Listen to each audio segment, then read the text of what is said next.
A shrimp. I see. Shrimp. A shrimp. Hello.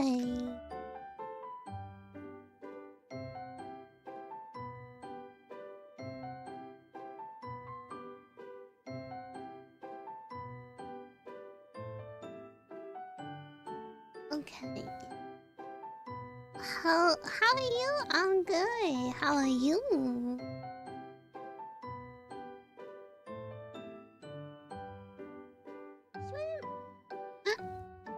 How are you? Well, I think we should be. Okay. Stinky. Oh, stinky. Not stinky.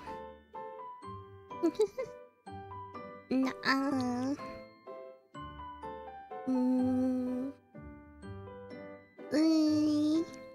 Hi, Jacob. Welcome in, welcome in.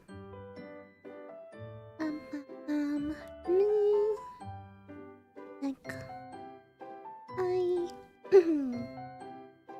Okay. I think we're good.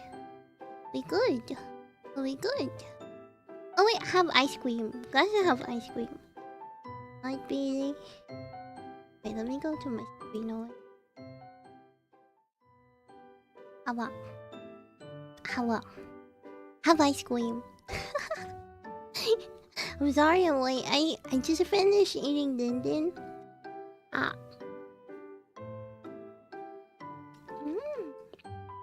Yeah, a bit. Just think of a bit. I just finished eating din din. Now eating ice cream for dessert. Good stuff, good stuff. This ice cream is cold brew cookies and cream. It's coffee and cookies and cream.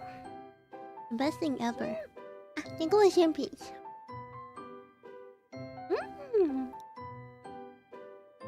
But since it's coffee, I might not be able to fall asleep tonight. But it's okay. It's gonna be worth it. It's gonna be so worth it.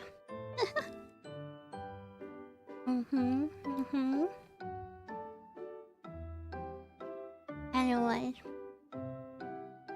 how are you guys tonight? I hope you guys are doing well. Hi, Elden Ring. Shadow, Elden Ring, Shadow of the Earth. I can do this. Hi, Elden Ring, Shadow of the Earth Tree. Hey, hey. But how are you? How are you guys tonight? Happy Friday. I know I sound not super enthused today, but trust me, I'm good. I'm pretty good. Trust. It's just a food coma after eating din din. Hope it's not just me. Like after you eat dinner, you feel so tired and you just want to eat. But you can't. Because it's bad to fall asleep immediately after eating din din. Hi, I'm tired. I'm eating ice cream. It's lunch for you. Make sure you guys are new. How do I say this again? I hope you guys are nourished, hydrated, and caffeinated. Making sure you guys are nourished, hydrated, and caffeinated. That's me. I have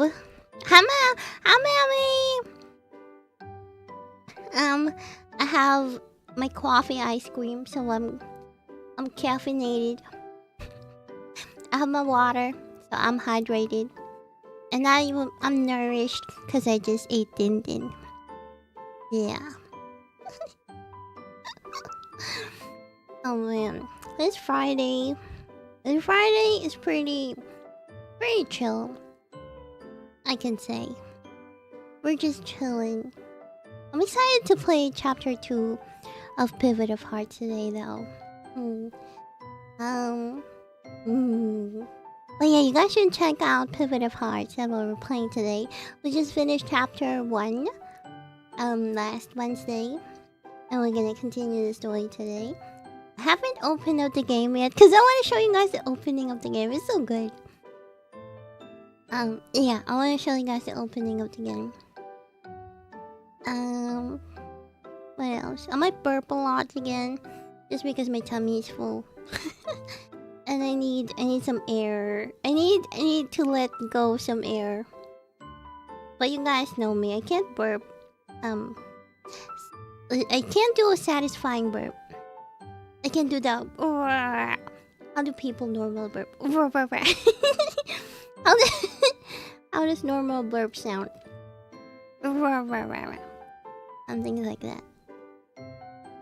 It's literally for me. It's just air coming out of my mouth. Like that's it. That's how I burp. That's how I burp.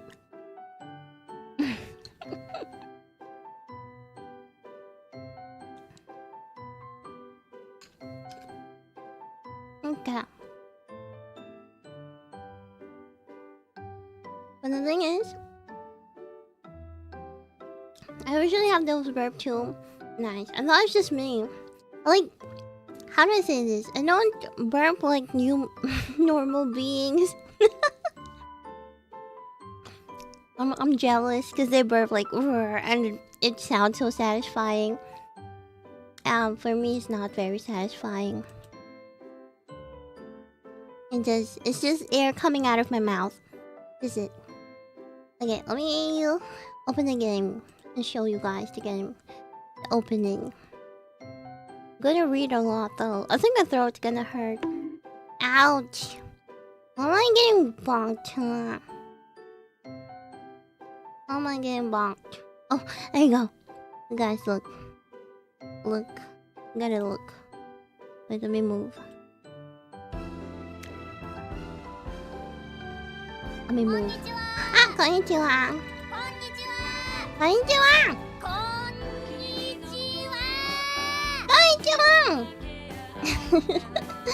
Kajabi.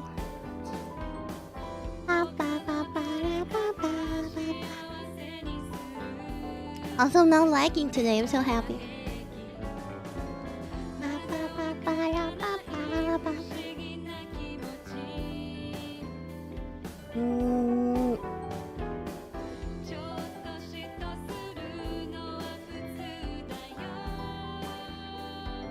We got a vibe. I'm kidding! I go for shrimpies. I was thinking about stream streak. Stream streak.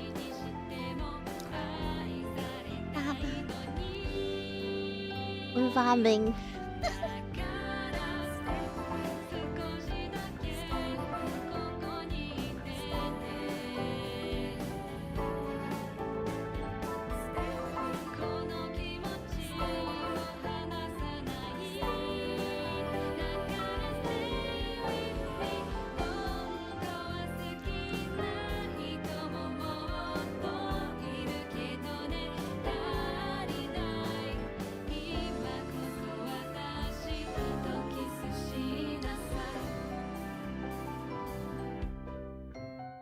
See? It's so good. The opening is so good. That's what I wanted to show you guys. Always. Anyways, okay, we can start. I'm excited.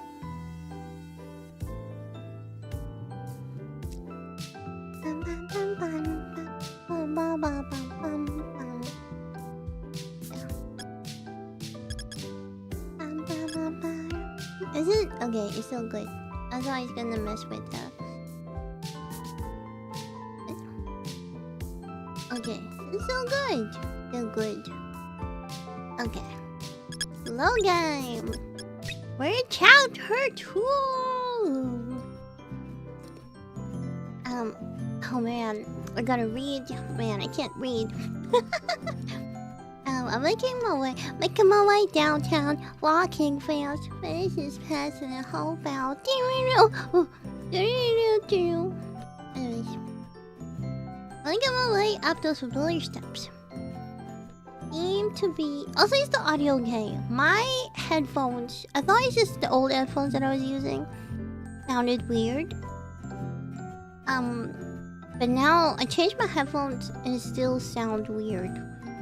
So I hope it's just my headphones and not the desktop audio. I hope. I'm scared. Anyways, I'm scared how this is gonna sound, but we ball. We ball. Did you guys hear that? Is it just me? Was it just me? I wish I tested the audio before. Wait, let me just mute. Oh wait, the background music so. Oh man. Let me just listen, just a second, just a second. Oh wait, just a second. I'm scared how this is gonna sound, but oh man, I don't know. Anyways, I don't know. I don't know how I'm gonna hear this, but okay. Oh, as long as it's not gonna jump scare us, we're good. There seem to be way more of them than I remember, but it doesn't matter. The certainty that she will be waiting behind that door. Oh, I'm burping. The promise of a cloudless sky. The sequence of yesterday's idle conversation. And it all compels me forward. Wait, let me... Is this my headphones? Because I changed my headphones already and it's still weird.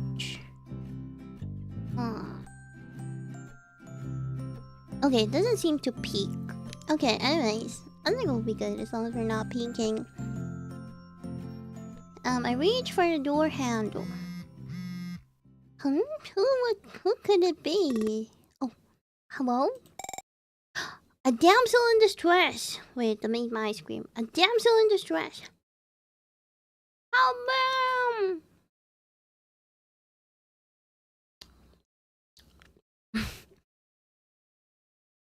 Yuuki numbing ASMR. There's some weird interference, but I immediately recognize your voice. Where are you? I do a 180 and start scrambling down the staircase. Hurry! I'm waiting at the place we promised. The place we promised? It has to be there. The place we spent the most time together working on that project. I almost slipped as I make my way down the steps, which are wet for some reason. Is there a leak in the ceiling? I reach the ground floor and realize the entire place is flooded and the water level is rising. Is there a burst pipe? With the water up to my knees, I splash through the hallways towards the exit of the school. Crap! Is the whole city like this? Where is all the water coming from? The school gates take me directly to the ramps of the cultural center. I don't remember it being this convenient. What isn't convenient is that the fact that the library is basically in the basement of this huge building. And by the time I reach it, the water level is past my waist. Where are you? I'm wading through the shelves and this indoor ocean is starting to become tempestuous. How do I say that? Tempestuous? Waves are crashing onto me and making advancing nearly impossible. Dude, what if she's drowning? I'm pretty sure she doesn't know how to swim. Though I'm no expert either.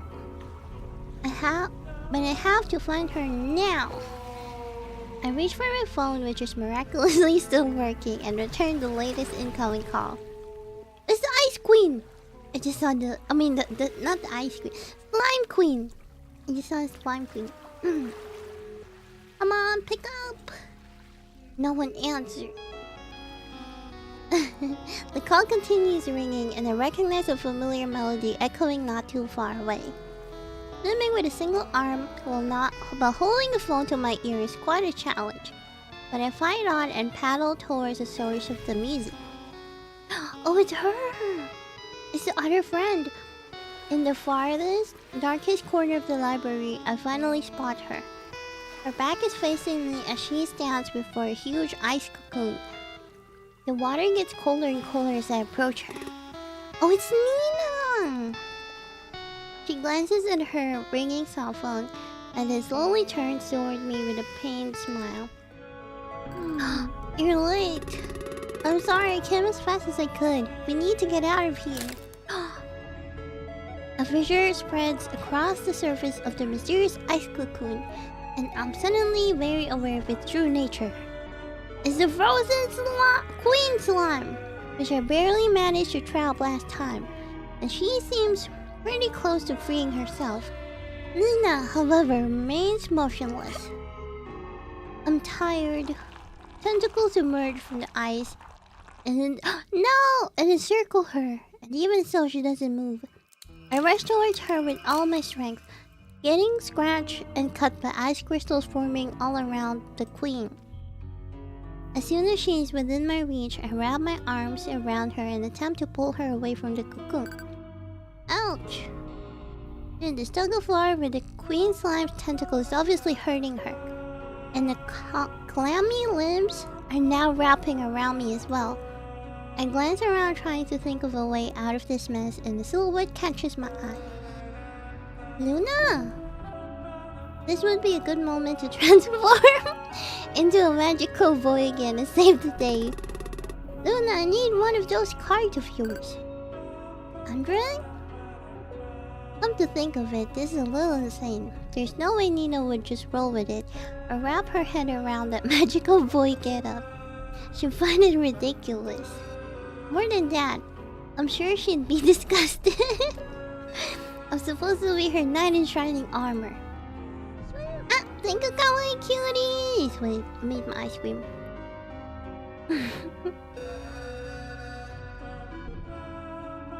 Turkeys and joke! What did the seal say to its lover? Let's celebrate 1 whole year of seriously loving you. Aww, that's cute. Hey guys, I'm eating my ice cream.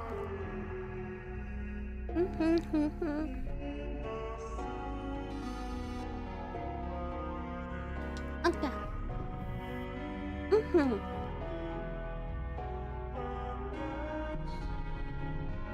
Okay.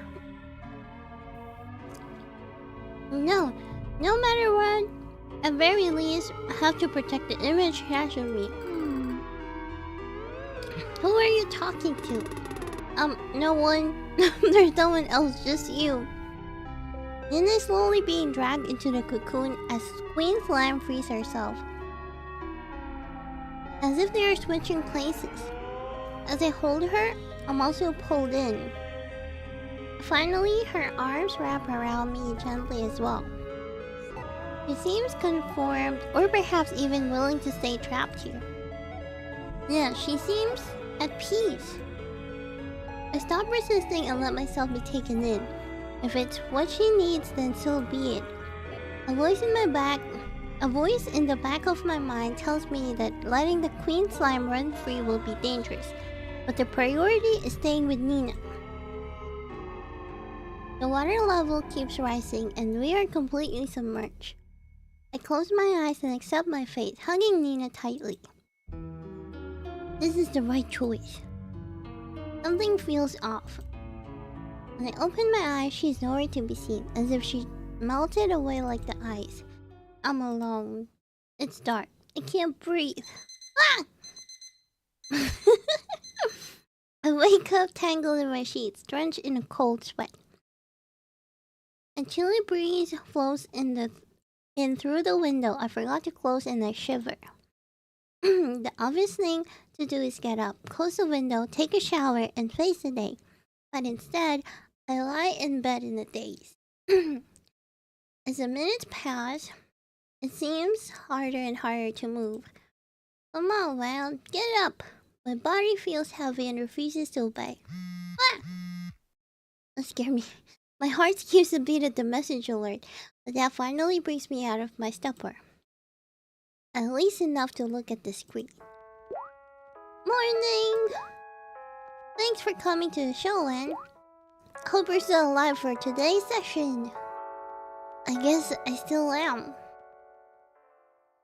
Ooh. Ah! Who's that? It scared me.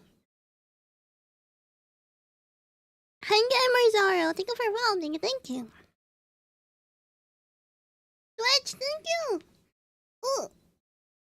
Oi. Oi. I Twitch, thank you. Hydrate, thank you. I will hydrate. Thank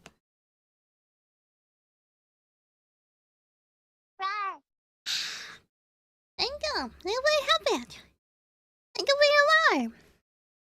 Thank you for swim.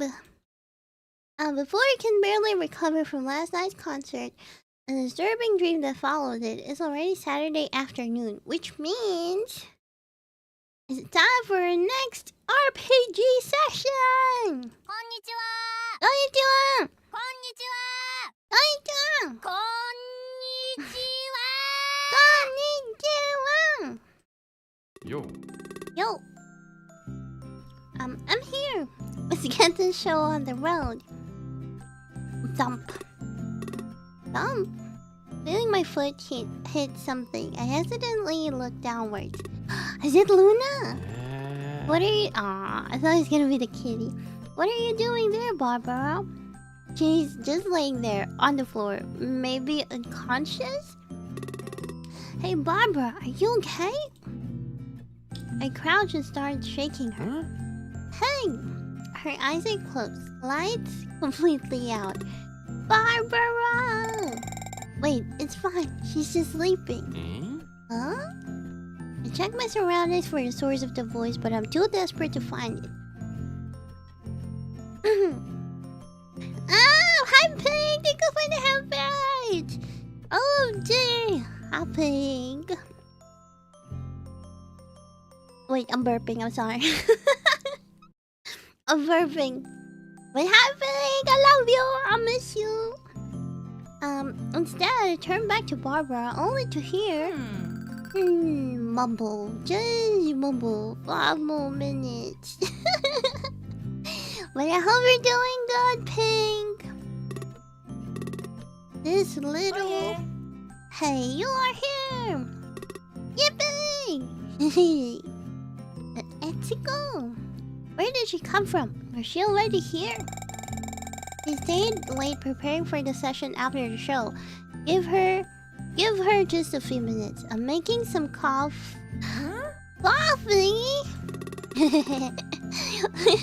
Whoa, don't just stand up with me beside. I'm doing better. How are you? I'm doing good. Yeah, I'm doing good. And I'll be taking my own a break as well soon, so I'm excited for that one. We all need to take breaks. Don't overdo it, guys. Make sure you all take breaks, okay? Breaks are good. You'll come back stronger if you take breaks, so make sure to take breaks. That's what I'm gonna do. Sniff, sniff.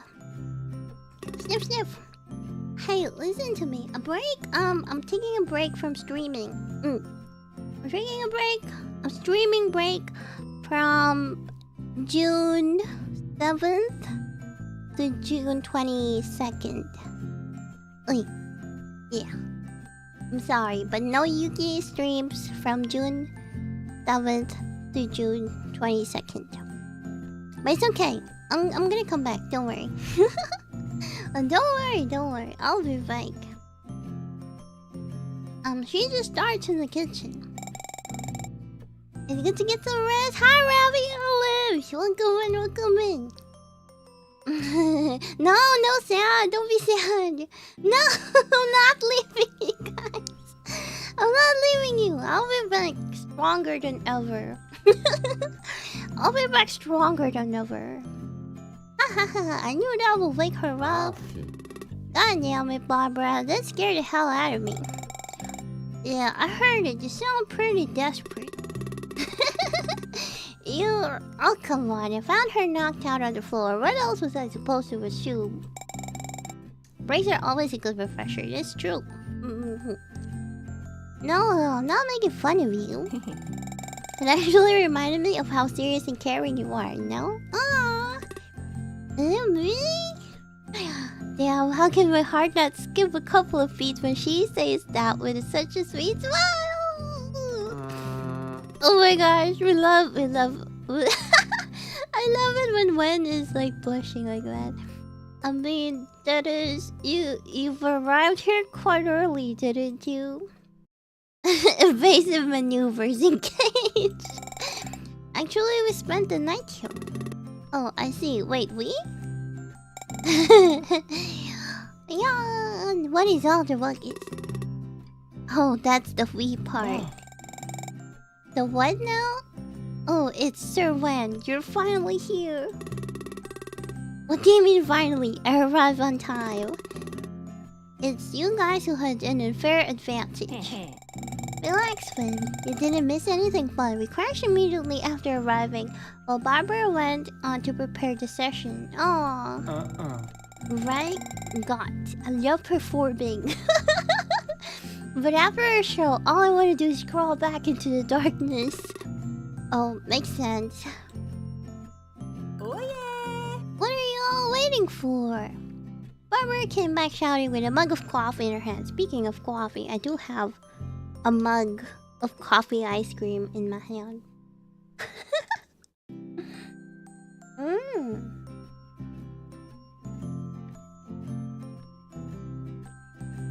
I gotta eat it before it all melts.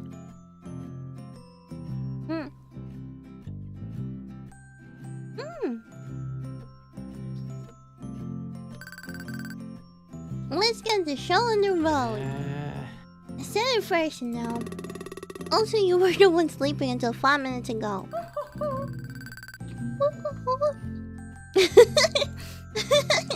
Well, yeah, that's the way to go, man. Good to see you in high spirits. Why do I feel I'm already spending all my energy before the session even begun? Alright, let's begin by reviewing what happened last time.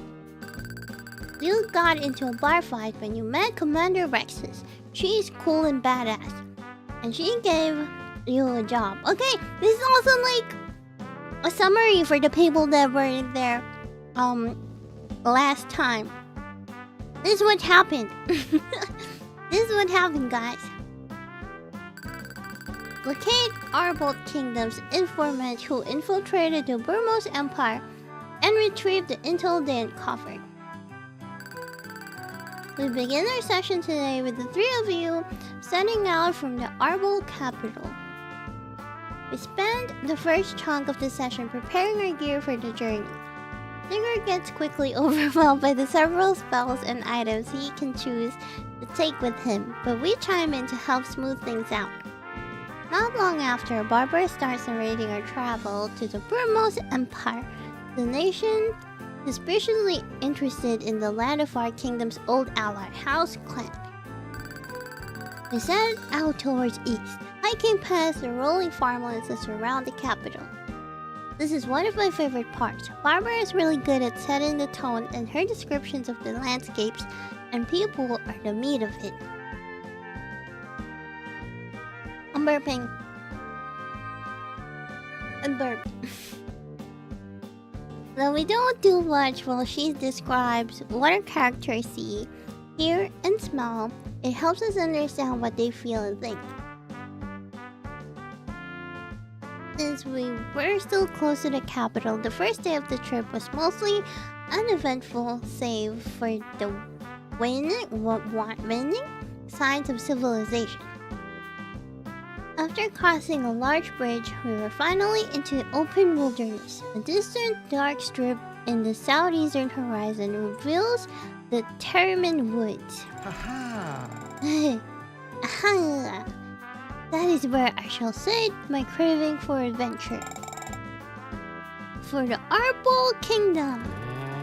I'm pretty sure it'll be night when we arrive, and I'd rather not trek through an untamed forest in the dark.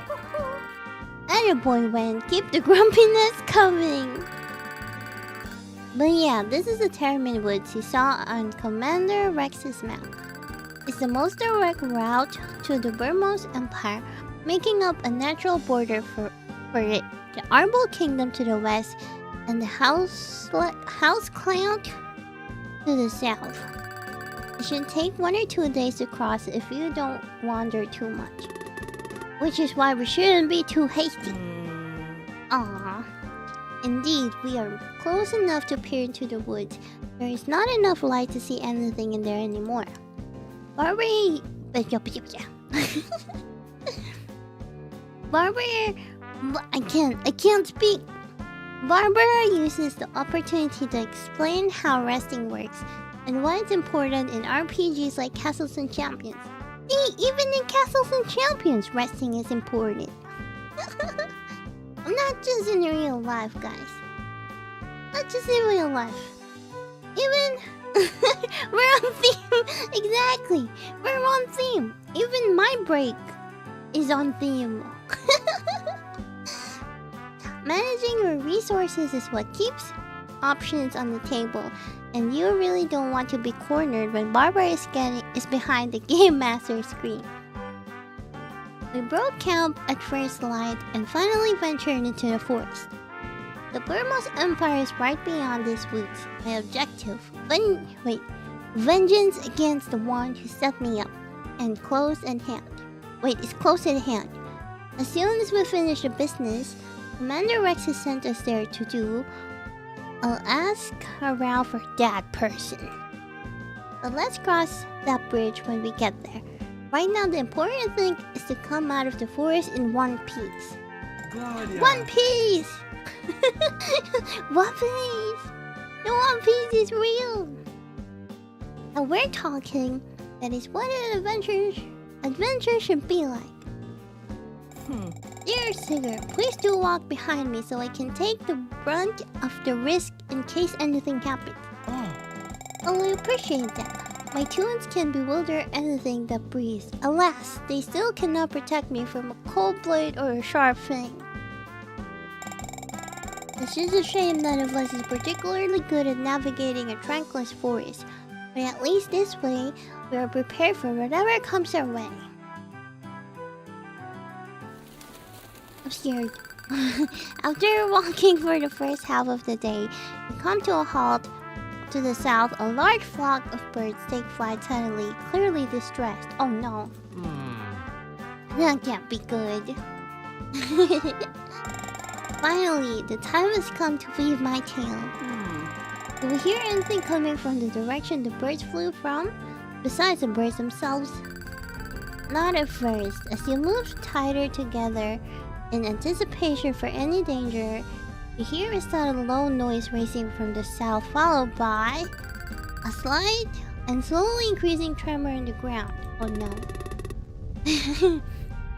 That sounds like a worryingly big creature. Aha. A dragon! I knew it! I sure hope not. Barbara wouldn't. Would she? Hey, stay in character. I'll take that as a meaning you spend those first few moments trying to make out what the sound comes from. Think of any champions. The sounds of dice hitting the table, then rolling for several inches fills the room, like the grinding of the wheel of fate. Butchin, used to looking out for danger, manages to discern the nature of the low, vibrating noise. It's a stampede! Of what? You have no idea. Alright, trying to outrun that is definitely not going to work. Instead, quick, we have to put something between us and whatever is rushing here from the south. Wait, why did I get bumped? Over there! Let's duck behind that fallen tree! Right away! Dun, dun, dun. As soon as you curl up and press yourselves against the forest ground and the dead fallen trunk... Wait, I can't read. The noise takes a clearer shape. It turns into a rumble, then into a chaotic drum, then into a raging storm. The sound of crushed woods, crumpled leaves, and creaking trees add to the soundscape on the other side of your cover. You almost feel like your vision is shaking from the sheer force of the stomping. Until suddenly the storm is upon you. Bracing yourselves as much as possible, you alternate between closing your eyes to accept your doom and squinting just enough to glimpse at your final moments. One of the creatures leading the stampede leaps over you and time freezes as it makes its first impression in your eyes. It's a bark-shaped and four-legged with a very short fur and the size of a large dog, but with much shorter legs and a chunkier build. Though you can't make out its face, you can feel its weight as its robust body lands. Just to dash forward immediately after. A chungus. In an instant, what was a single leaping creature becomes several, dozens, hundreds of chunky bees passing like comets over your head. At this point, you were completely deafened by this strongest stampede, barely managing to keep your eyes steadily open. Speaking of stampede, I thought it's gonna be squirrel stampede. I miss playing Marvel Rivals. Not gonna lie. I miss playing Marvel Rivals. I miss playing as a squirrel girl. Squirrel stampede! Little by little, as uncountable specimens run by in front of you, you make out more details of their anatomy. Oh! They have round bodies with short fur and a large but short snout, decorated with small pitch black eyes on top of it. Hi Myro! The US streams to me. What draws your attention the most are the moss-like patches and spikes coming out of the several places in their torsos. Oh. They look cute! Yeah, they're capybaras. So they're like capybaras, but with moss and spikes? Think of our chimpanzees. Particularly large and angry capybaras. But yeah, something like that. You are still covering behind the trunk for several minutes until the stampede slows down. Soon enough, the bulk of the creature is long gone and only a few stragglers. Oh! Hi, June! Welcome! June Raid! We have lots of capybaras in Sao Paulo. Oh, really? Oh my gosh, I love this fun facts from the devs. I love all these fun facts. But welcome in Raiders. Hi June. Hi Wolfo. Hope you guys have fun. Hope you guys had fun. Wait, can I? Is this gonna do the shout out thingy? Oh, it didn't. No, it didn't do the shout out thingy. Let me. I got this. I got this. There you go. But thank you, June. Thank you for the raid. How is Pokemon? I saw you were playing Pokemon. I hope you guys have fun. We're playing Pivot of Heart. Pivot. I can't speak. Pivot of Heart. Today, and we're at Chapter 2. We're continuing the game, and we're in Chapter 2. It was good, kind of a struggle. But as long as you guys have fun, that's what matters the most. So, but if you guys need to rate in one, feel free to do so. Get some num-nums. Make sure you're nourished, hydrated, and caffeinated. Okay? Nourished, caffeinated, and hydrated. Yeah, and then sit back and relax. We're gonna play. We got this. Yeah, go nourish. Yeah. Thank you. But today, we learned that there's a lot of capybaras in Sao Paulo. This is interesting. I've only seen capybaras online. I haven't seen actual capybaras yet. Capybara. But they look super chill. It's so cute. Soon enough, the bulk of the creature is long gone, and only a few stragglers keep hopping over you until the rumbling becomes a distant sound to the north. I wanna pet. Yeah, me too. I wanna pet a capybara. But have you seen real cats? Of course! Hi, Samba Bug! Samba Bug! Of course! I have 2 kitties. I have 2 babies. Babies meaning kitties. Finally! Eita. What was that? They came from the south. Huh? It's where House Plant is. Maybe something happened. Whatever it is, I don't want to find out. Let's get the heck out of here before... Wait, what is that? Thanks to the stampede, some trees were toppled over, and you can now see further away in the direction they came from and rushed to. Half a mile north, you can make out a silhouette of a stone structure hiding behind the logs and leaves of the forest. The building seems to rise above the canopy, and its shape suggests a temple of some kind. I'm not sure if I'm shaking because my body still thinks we are in the middle of the stampede, or if it's anticipation for exploring whatever that is. Now hold your horses. That is definitely not part of our job, and quite out of our way. Lection's got a point. It might be risky in getting out, and getting out in one piece will probably cost us spells and items.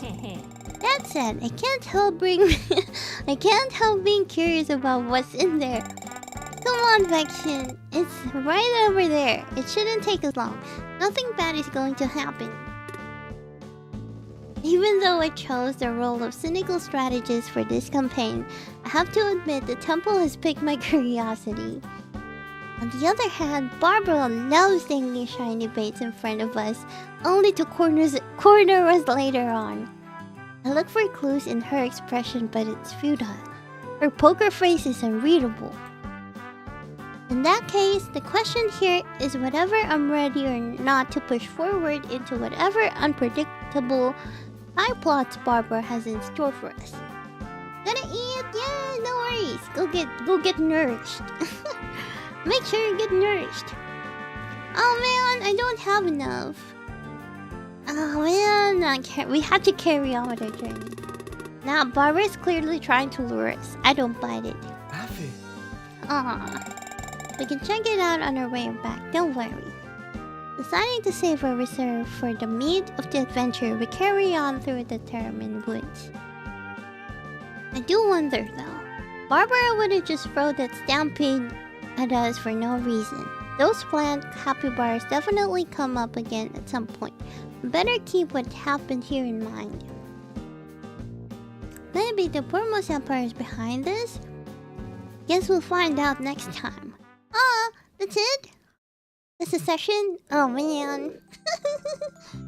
Growl. I look up for my character sheet, suddenly brought back to the reality by the strange noise. Oh. That growl, something like a dangerous creature. Better roll perception. A die hits me right on the forehead. Ouch. Perceive that. The Game Master's getting hungry. We better wrap this up before she takes it out on the party.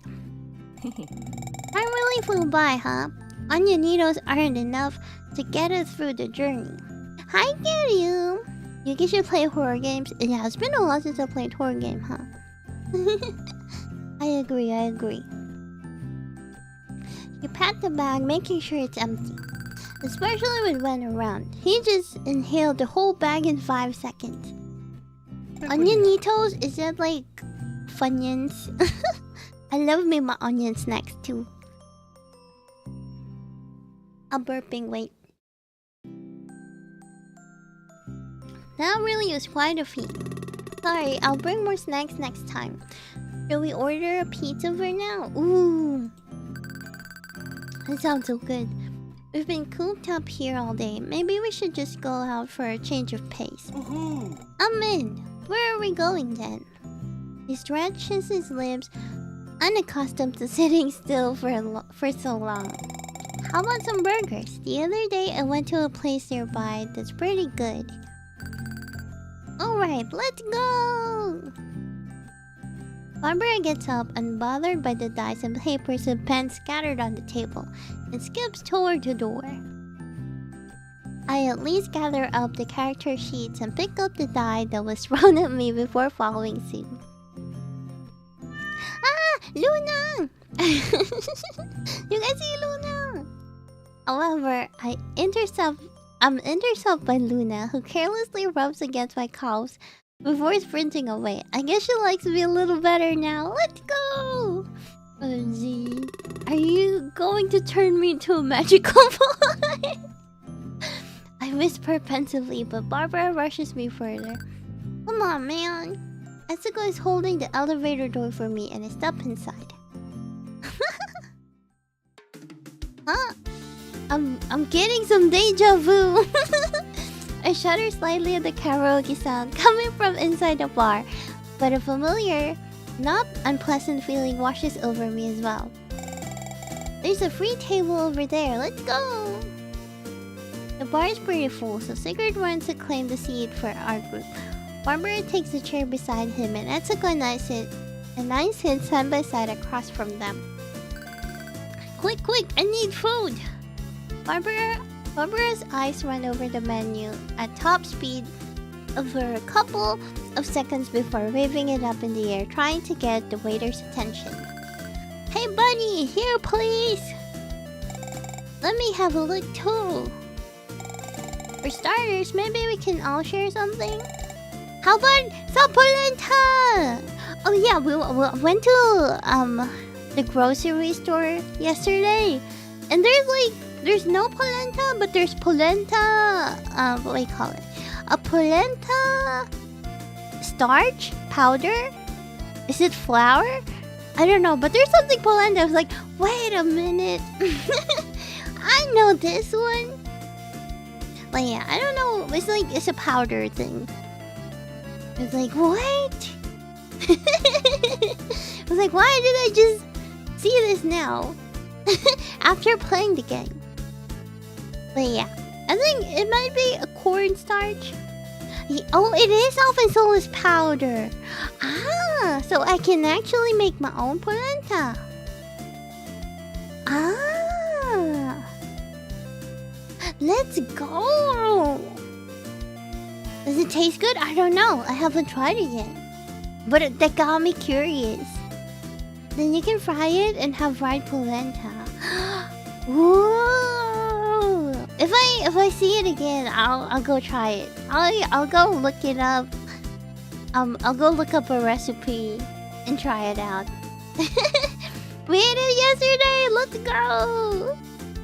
Yeah, it got me. This game got me curious. At the launch party, aww. Now I want some. I want to try it. Yeah, so we can now share some polenta. Polenta agenda going strong. Went to a bar to celebrate the game launch and just had to have some polenta. That's true. I bet it's gonna be good with beer. Oh man. Oh man. Oh, now I'm craving some polenta and beer. Polenta was thinking of fries, but that's fine too. There's a deja vu again. Oh well, I do like fried polenta. Oh man, I vote for polenta. Me too. Sounds good, but I want a sandwich too, so let me see that menu. Just get a regular cheeseburger. And I want to see the drinks. Beer! Yeah, beer! Jeez. Etsuko chuckles at the dispute and turns to me. Barbara really loses it when she's hungry, huh? Yeah, as we've seen time and again. I take a moment to rub the spot on my forehead that was mercilessly hit by the projectile die. She can be scary, so let's be careful in our next sessions too. Yeah, make sure there's some food. I thought that angry barkeeper from the other session was Barbara trying to give each NPC a backstory and all, but I guess it was just a lack of snack stock. By the way, do you have any idea what the twist she came up with is? Not yet, but I think once we get to Burmos, we'll... You guys, have you decided? Barbara looks exasperated as the waiter stands sheepishly behind her, jotting down the orders. We order some burgers, fried plantains, and beers. Once the order has been placed, Barbara seems to calm down. Oh yeah, we didn't get to talk about this before, but the concert was really awesome. Oh, thanks. I'm glad you guys came. Thank goodness you pulled it off.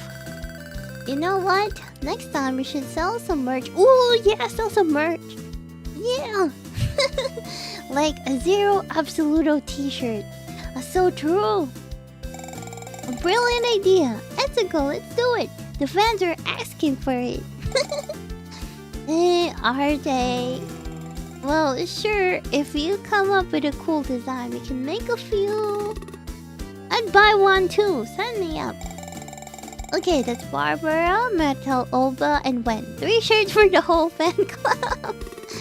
Come on, don't say it like that. Everyone in the fish shop loved it. They were amazing. Yeah, next time I'll definitely dive into the arms of our supporters. I sure hope the poor grandma won't be at risk of getting squashed. I'll be there to make sure though. Before I can voice my concerns, a familiar smell of fried goodness fills my nostrils. Here you go! The fried polenta! He placed a tray of fried polenta on the table and pops open a bottle of beer. The burgers soon follow, and we were all immediately stuffing our faces. After a few bites, Barbara starts filling everyone's cup with cold beer. OMG, I want a toast to Zero Absoluto and to the beginning of the hero's journey. Yeah! Cheers! We all raise our glasses and clink down together. I take a sip and remind myself not to overdo it this time. Etsuko happily chugs her own drink and then playfully slams her glass on the table. Another! Barbara refills Etsuko's glass with an uncharacteristically gorgeous gesture. Also, Etsuko? Huh? Yeah? I'm so glad I finally got to meet Bae. She's so cool! It's sort of crazy that you guys hadn't run into each other yet, huh? Right? I was so pissed I missed the birthday party last month. We could have hit it off back then, but no! Random last-minute freelancing just had to pop up. Barbara sighs deeply. Guess the timing was finally right. Lady Luck smiled upon you and granted you another chance. Well put, Sig. Barbara pauses her gaze, catches my eye. You better carp them too, Romeo. I love how she calls Wen Romeo. Don't let a second chance slip through your fingers. Barbara points a stick of polenta towards me and I nearly choke on my burger. What kind of segue is this? I start coughing uncontrollably. Wen, are you okay? Do you need some water? Etsuko gently pats my back. I keep flinching out of control trying to breathe. Gosh, this feels awful and it's embarrassing. Sir Wen, don't die! Why Etsuko perform an abdominal thrust? What? Wait. I got it. I'm not sure if she's joking or taking him seriously, but Etsuko gets up, wraps her arms around my midriff, and pulls me to my feet. Also, thank you for the help, man. Thank you. Here goes. Oof! Etsuko's hands are linked together at my abdomen, and she suddenly thrusts them sharply against my diaphragm, applying more pressure than I expected. Oh, stretch! Take a stretch. Take a stretch. Oi! She's really strong. I'll think of the hydrate as well. I will hydrate.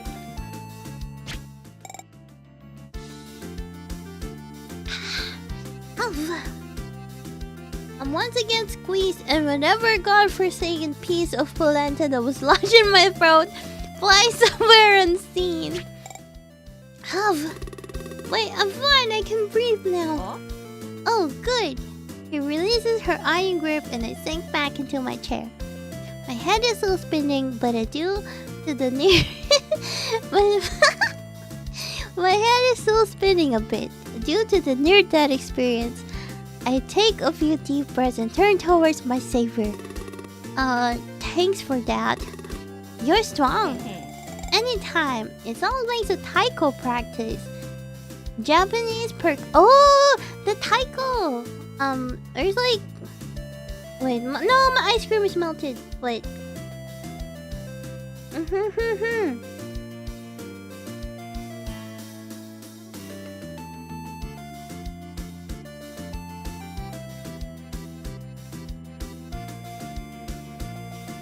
There's an arcade game for that, right? It's like a drum thing. She drunkenly pats her bicep. She seems to have realized something and leans down to rummage through her bag. Have some water. It's probably better than beer for now, if your throat hurts. Indirect kiss! You're gonna get indirect kiss! I gladly accept. God, that's true! We are on theme, guys. We're on theme. They're also hydrated. I gladly accept the thermos from her and take a sip. It's cooler than I expected, despite being just regular water. At this point, it feels like healing elixir. I drink a few more sips. A battle for life right in front of my eyes. Etsuko, you saved him! Barbara nods, but stares a bit at me. Oh my! I guess you have grown when the old you would have probably got it all shy saying that drinking from someone's bottle is an indirect kiss. I nearly spit out the water in my mouth and feel another coughing fit coming. What did I do to deserve this? Come on, Barb, go easy on him. If you're nice, I'll give you... Oh, I'll give you a base number! Really? Okay, deal. I can be nice. She immediately sits right up on her chair and politely offers to refill everyone's cups. What about you, Sigma, pal? What info can you give me? Spill the tea. Let's see. You probably already know this, but Base also studied literature with us. And she's been playing, well, Base since she was a kid. The last time she was dating someone was... Barbara sure can be assertive when she sets her eye on something or someone. Sigma pal. Yeah, Sigma. No, just kidding. It's Sigurd. Openly asking questions like this and making no secrets of her interest. Going about like that is beyond me. Guess she's never been one to mince words, for better or worse. Also, hi Cookie Cyborg! As the subject shifts to Sigurd's own love life, I grow more and more apprehensive that the questions would soon be directed towards our side of the table. On one hand, it is a good opportunity to hear about Etsuko. Wait, is it? Come on. Wait, okay, come to think of it. The topic makes me anxious. Wow, what if she's seeing someone? I was so distracted by the Sigma I forgot social norms. Understandable. I didn't catch any signs of that, but then again, I have been told I'm rather dense when it comes to this kind of thing. The thought alone has my heart beating faster. Whether she's single or not, perhaps we don't open the box for now. The same goes for my desire to talk about myself. Do I really want to get into the last very unromantic years of my life? Regardless of my inner crisis, Etsuko seems to be at ease, chiming in with comments about Sigurd's dating patterns, so I try keeping the focus on him as well. So yeah, I'm not really doing relationships right now. Oh, quack. Hi, Tara! I'm people and having a good time. Ah, I see. Would they ever get jealous? Some do, I guess, but I'm pretty upfront about it. My love belongs to everyone, after all. What are you gonna do if a yandere falls for you? Dun dun dun. A type of character that appears docile but has a twisted side, often resorting to violent acts when it comes to romance. A yandere. Jeez, Barbara. Bringing otaku terminology to the table at this point isn't really helpful. Andre? Who's Andre? Technically that's my name, but it's yandere, see? Never mind. I forgot you're a normie. Me? A normie? You seem deeply offended by the accusations.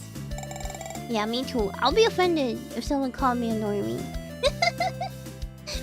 I'll be right back. Toilet. She stands up and disappears into the bar. I watch her go, and when I turn back to the table, I realize all eyes are on me. Oh, what is it? Wait, what are you gonna do about Etsuko? Huh?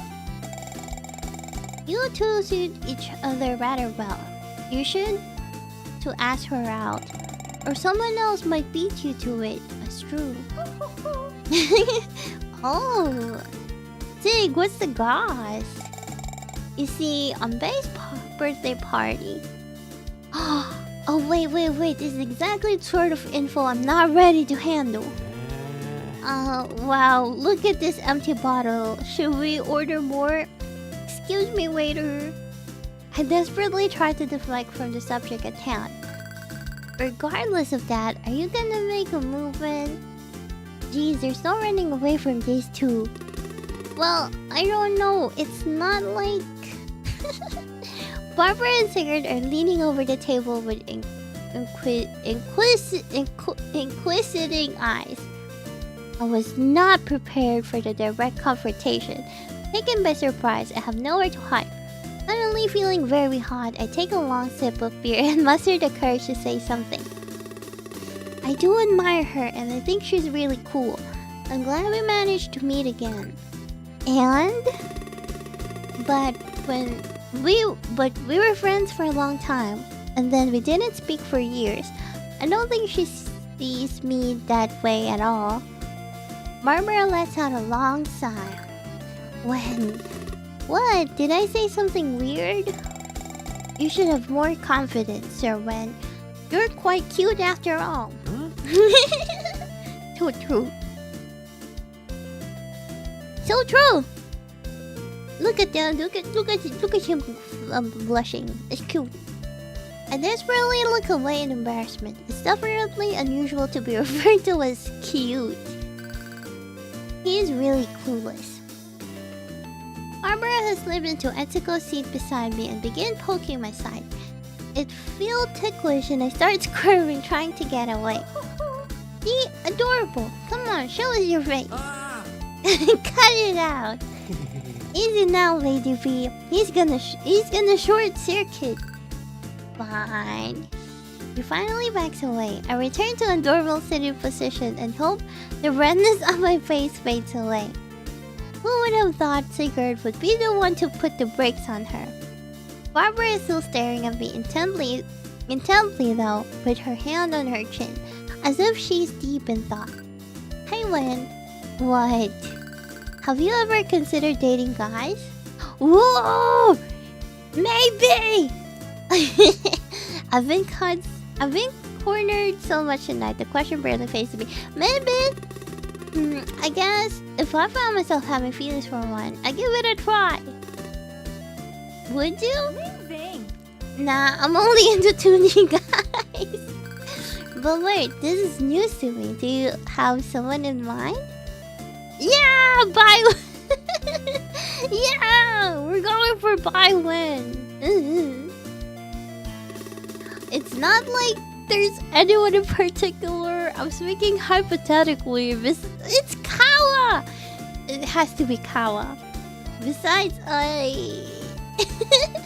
In that moment, Etsuko returns from her bathroom trip. Oh man, the line was so long. What did I miss? Not much, really. She keeps standing next to the table and looks at me questioningly. Barbara suddenly stands up. Oh, oops, sorry I took I stole your seat for a second. Barbara quickly sits next to Sigurd. It's okay, but don't leave me out of the loop. What's up? Etsuko takes her seat next to me. Are they gonna say it? We were just telling when he's cute, then it turned into a mess. Aw, too bad I missed that. Not to worry, Etsuko, surely I will turn into a mess many more times in front of you. But for now, just happy to have her by my side again. Ah! Ah! May 30. Sunday is the usual blur of emptiness that it tends to be, followed by a rush Monday morning of meetings and debugging. OMG, this feels so real. This is so real. I love it when like Sundays are so fun and relaxing. And then it's gonna be Monday and it's like, oh man, all the things that I need to do. Things only seem to settle down around lunchtime, during which I absent-mindedly munch on my plain sandwich. Sorry. Ah! Mind if I join you? Hello, Walt and Marmita. Marmita is the packed lunch. Yeah! I'm learning. Go ahead, I figured you'd eaten already. He smiles and places his Tupperware in the microwave, followed by a few beeps. We got pretty fired up at the art department. I kinda lost track of time. You guys are working on the animations for the special moves, right? Yep, I wanna go all out with the healing spell animation. So we got all excited talking about how the wind should blow, how the clothing and hair should move, what kind of pose a character should strike. I was thinking something like... He closes his eye and stretches his right arm forward with 2 fingers pointing up, then twirls his fork on his left hand and makes a circular movement, bringing it next to his right hand. Beep beep. His food is ready. How breaks his potion physically. It's just an idea though. Looking slightly flushed, he takes his lunch out of the microwave and sits down. Oh. That looks pretty solid. I can imagine the magic circles appearing at your feet. By the way, do you always try acting out the movements you're gonna animate like that? Yeah, I mean, the best way to understand movement is trying it yourself. Recording and using that as reference really helps. In hindsight, this makes me feel a little better about drunkenly acting out those warriors of the horoscope moves back then. Then I end up with a lot of weird footage. A lot of weird footage on my phone that makes zero sense out of context. I chuckle imagining Kawa dramatically posing by himself. I'd like to see that. No way! I'd rather show you guys... I'd rather show you spells that actually work. I found a server for us to play Twilight of the Gods. That was fast. I'll send you the link. When do you want to play? They're gonna play games! His eyes sparkle as he shoves some broccoli into his mouth, tapping away on his phone. Well, I'm free most nights, except on Saturdays. Wednesday then? Wednesday sounds good. Awesome, I'll check with the rest of the team. They're gonna play games! As Kawa types excitedly, I check my own messages. There's the one he just sent. Doggo. That's cute. And there's also something from the RPG group. Hey guys, have good news and bad news. Oh, bad first. Yeah, that's true. That's what I do too. Bad first. Pull the band-aid. Just the good stuff, please. Is everything okay? Yeah, don't worry. The thing is, I'm gonna have to skip the RPG session this Saturday. What? We're canceling soon? So soon? Our Taiko group is gonna have a presentation at the festival. It'd be great if you guys could come. Ah! Kitty! Taiko, huh? The fact that she's still practicing it brings me a sense of comfort. Like, not that much has changed since back then. Aww. That takes me back. Taiko, what's that? They're percussion instruments, Japanese drums basically. The group I'm part of does Okinawan style, so there's also a sort of dance involved. Ooh! Dinner's been eaten! Let's go! Oh. It was different from the drums you played at the talent show. Duh, pay attention, they're Okinawan. You just asked what taiko was.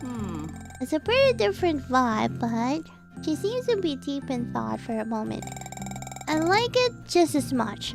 So, you guys want to come see? Sure, that sounds awesome. Yay! What about you, man? Can you make it next weekend? Let's see. I'm definitely curious about this traditional drumming and dancing performance, but I'd like to go. I'm gonna check with Nina though. We usually hang out on weekends. Haha, whipped. Invite her too. The more the merrier. Yeah, I'll ask her. Cool. I never did though. I knew Nina wouldn't be interested. Being even worse than me at dealing with crowds, she might get annoyed at the change of plans. I get all anxious. It would just be a lot of trouble. I was so sure of it, I didn't even bother bringing it up. The following week, when I ran into Etsuko and Barbara at school, I was slightly chastised by Barbara for bailing, and that was that. No! I need more flashbacks. These memories flash through my mind, and I feel the need to reply immediately to the invitation. There's no reason to hesitate this time around. Well, what time? I'll be there. That's an honorable reason to cancel. Count me in. And count me in, Etsu. It's been a while since I've seen you hitting the taiko. Me too! Cool, I send you guys the details in a bit. Yay! Oh. Something good happened? Howard grins, setting down his cutlery. I realized I have been smiling as well. I guess so. Ah, I put my phone down and bite the rest of my sandwich. Ooh, pretty night sky. I barely have time to check my phone after lunchtime. Even so, I see the light go out of my screen as soon as I sit down to read my messages on the way home. Damn planned obsolescence. I really need to buy a new battery. My own energy is running low, so as soon as I get home, I prioritize eating and showering. Only when I'm ready to collapse in bed, I have the chance to look at my phone. Oh. 2 new messages. One from Etsuko and one from Kawa. Should I read? Yes! Yes! I'll see Etsuko. I'm not that tired. I can spare a moment to read a message from Etsuko. Capybara! How'd you end up in Termin Forest? If the monsters there were as chill as these guys, our mission would be easy. Agreed, those capybaras aren't letting any birds catch a ride on their backs. Right? The real ones are way friendlier. Seems like it got pretty close. I tried, but as soon as I took the picture, they ran away. No! They don't want to be friends with me. No! Well, they're lost. You sure do like capybaras, huh? I do! By the way, do you remember the Festa Hunina back in our sophomore year? I do. What's that? It was quite an eventful day. I still have that capybara plushie one. Aww. A shot right to my heart. Ah! Wow, really? Yep, I can't say it's pristine, but well, I guess it's still better than the capybaras in Pinheiros River. I'm honored. Yay! I'm gonna send the flyer in the group chat, but the Taiko show is gonna be on Saturday at 2 p.m. Noted! I'll let you sleep then. Good night! Sleep well, can't wait for the Taiko show. Thanks! I dropped the phone in my chest and stared at the ceiling for a few moments. We have so many hearts!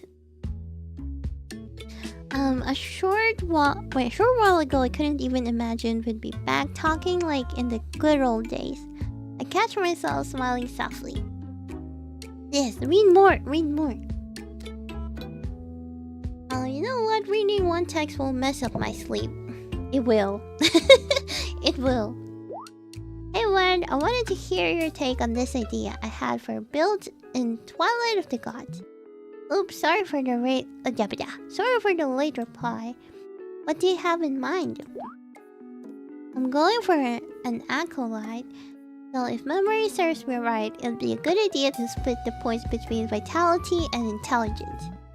Yep, gotta be resilient and smart. Important qualities in gaming and in life. But I remember seeing people who did pretty well with unconventional builds. Like the shredded merchant who dealt damage by throwing money.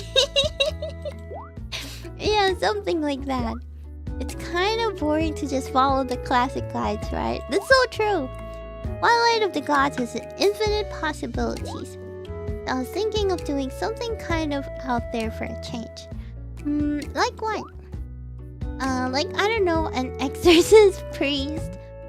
Have you been watching horror movies? Guilty. Oh gee, but it's not a bad idea.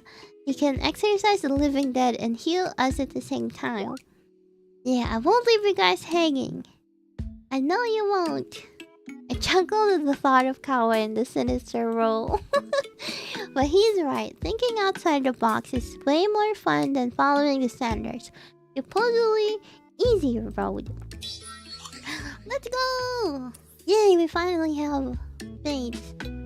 That gives me a few ideas for my own build, and it just might be a good way to tackle other problems that have got me staring at the code for hours.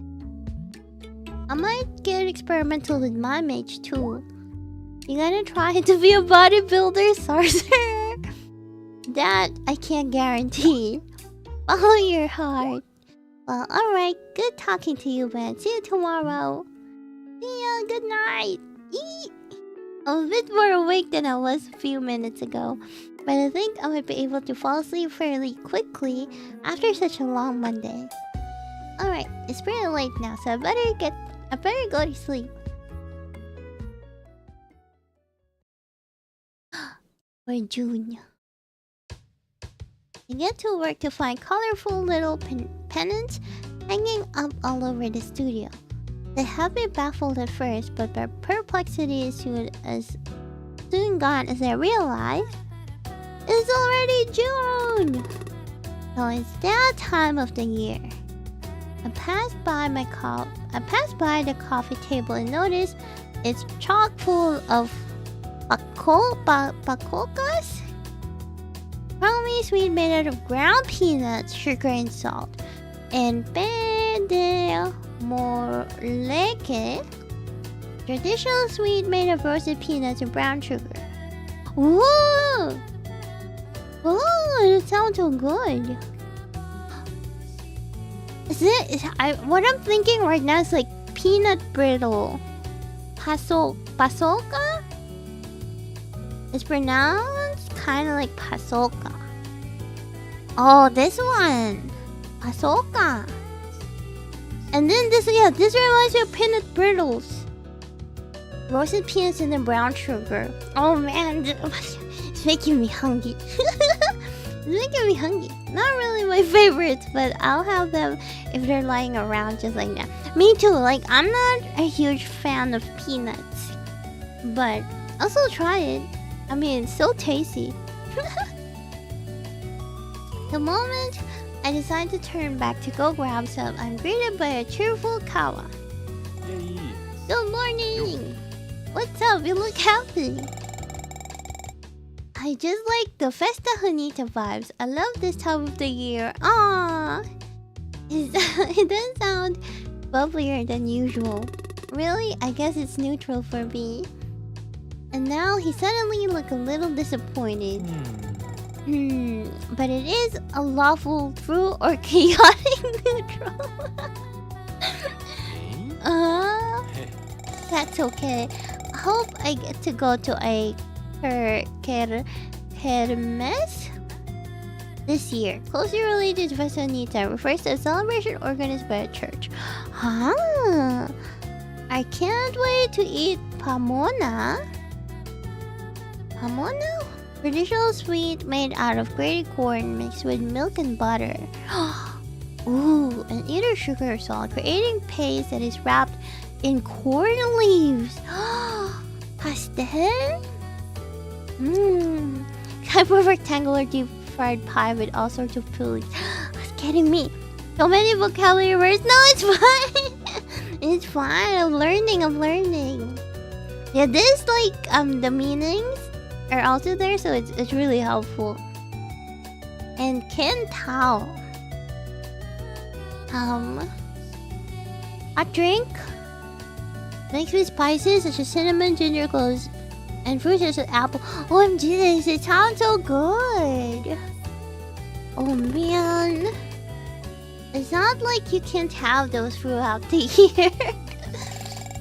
Some mulled wine and also some cornmeal cake. Some canjica, porridge bread, kernels cooked with milk, sugar, cinnamon, maple, coconut milk, cloves, and peanuts. All this food making me hungry, even though I don't know what they are. How it goes on with the list of foods, unfazed by my remark. Are you guys talking about... Oh really? You just had them today. Are you guys talking about Festa Honita foods? I love Festa Honita. Even though it's not June. You're preparing. Almost there. Hannah's joined in a conversation and they both go on to revel in the joys of St. Anthony's celebration, while I stand beside them with a poker face. And school festas Honitas used to be so fun. I love playing games and dancing quadrilla.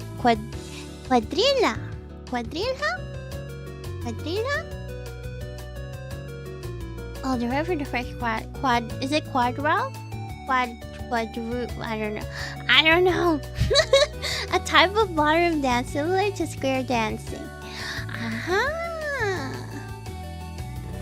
Really? I kind of like the compulsory aspect of it. Yeah, I love dancing. Oh, how would this sound? Very fond of the quadrilla. I start getting the impression that I've already had a conversation like this one. Quadrilla. Ooh, there you go. Quadrilla. Perfect. Yippee. It's pronounced as quadrilla. I'm learning. I think I'm getting this weird feeling of deja vu. Oh, do you remember something related to that? Yeah, in my second year of high school, it went kind of like this. Ooh, pretty! Haha, I love me some Festa Honita. I can see colorful pennants hanging all over the place. The smell of boiled corn on the oh man, I love corn.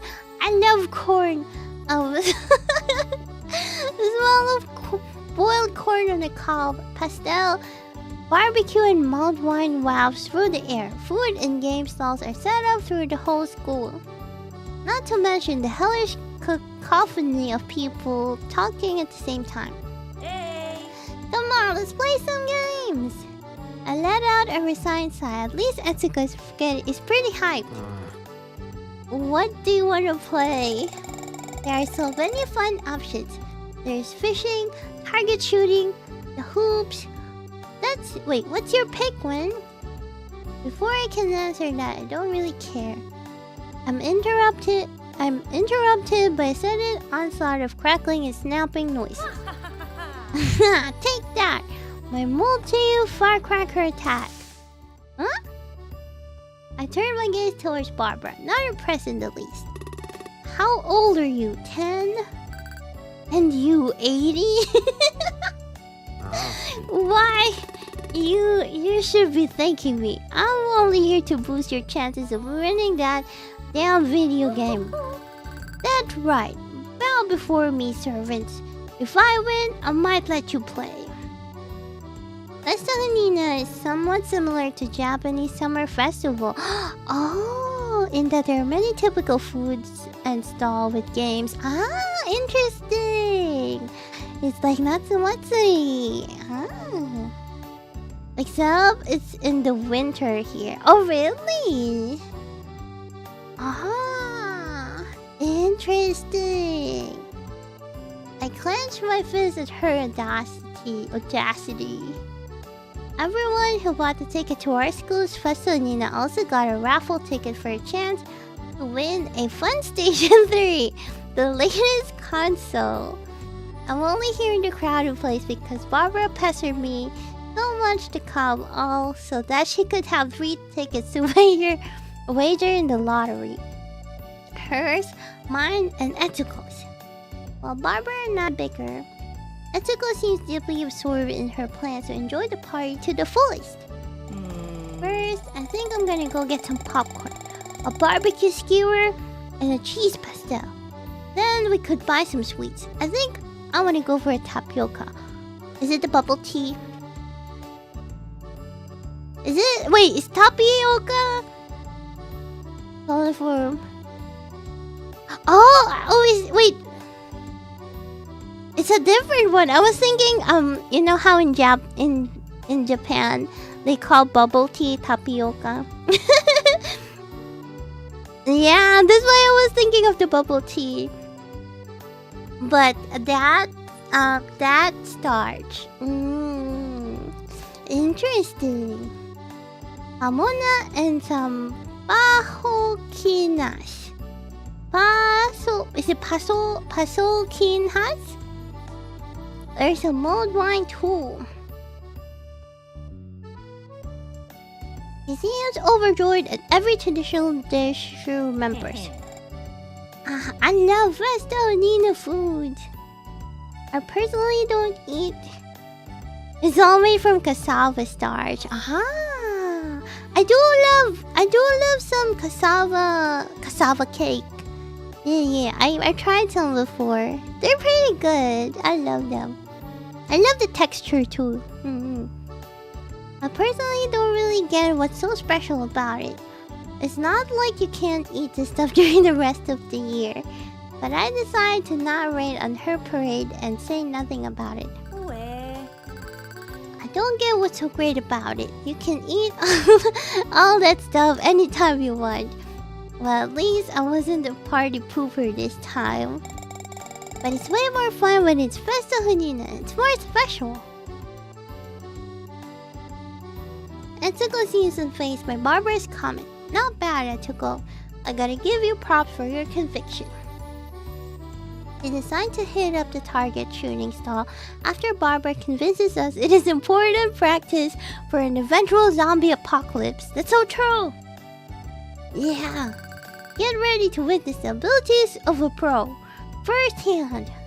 Raising the bottom part of the toy shotgun on her shoulder and grasping it with both hands, Barbara looks very confused as she aims at the most challenging prize. Etsuko is watching her attentively. Barbara seems to be taking it so seriously, I start believing she actually knows what she's doing. Pop! It didn't hit anything, no! What? That's impossible. This thing's gotta be messed up. Barbara is indignantly poking the barrel of the toy gun. Better luck next time, buddy. You've still got 2 shots. It's my turn! Barbara sighs and hands the gun over to Etsuko, begrudgingly. Etsuko marches up to the counter and positions herself. Hi! Hi, Piu! Hi, Yue! Hi, Yue-senpai! Thank you, thank you. Where is it? The barber the shooter shot. Her gaze is full of determination. After aiming carefully, Etsuko pulls the trigger. Pop. The cork hits a little plastic box, but the force of the impact isn't enough to make it topple over. Oh man, that was close one. Oh crap, I was so close. Although frustrated, Etsuko seems to be much better support than Barbara, who holds the game in contempt now. Well, it's 3 shots. I guess the last one's yours when... Huh? Etsuko hands me the shotgun. I wasn't really planning on playing. What if you can go again? Truth be told, I'm awful at shooting games. I always get my ass handed to me in FPS, so I imagine it won't be too different in real life. No way! You have to face the same humiliation as I did. It's fine if you don't win when it's just for fun. I sighed but decided to give it a shot. I leaned over the counter and tried to mimic what the two of them did before me. Hold the shotgun with both hands, place the bottom part against my shoulder, pick a target. I think Etsuko was aiming for that little blue box. It seems to indicate a stuffed animal as a prize. I wonder if she wants that. Without much ado, I pull the trigger. Pop! Bam! Bullseye! I got it! Still skeptical, I scanned the stall and spot the little blue box on the ground. You did it! No way! I turned to the side and see Etsuko with sparkling eyes and Barbara is incredulous, her jaw on the floor. I realized the look on my face. Must be beyond shook and compose myself. But of course. Congrats, boy, here's your prize. The guy working at the stall hands me my hard-earned prize. It seems to be a stuffed capybara. Ah! It's so cute, I love capybaras.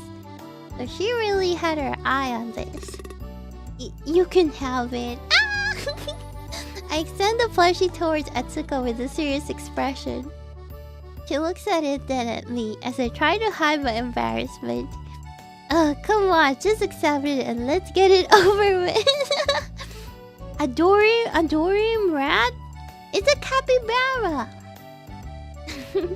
A huge smile spreads across her face. Thank you. It's nothing. Before I realize what's going on, I'm involved in a warm embrace. Ah, I can feel my face suddenly burning up. Meanwhile, I see Barbara over Etsuko's shoulder trying to contain her laughter and silently mocking the whole situation. That girl! I shoot her a furious look as a signal of my equally silent retaliation. Attention! It's almost time for the quadrilla. Wait, I got this. Quadrilla.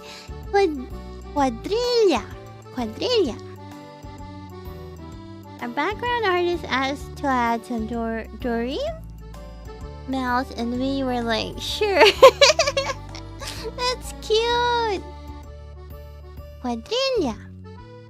Whoever wants to dance, please come to the multi-sports court. Oh? I love quadrilla. You guys wanna You guys wanna go? Yeah! Ew, quadrilla, hate it. No!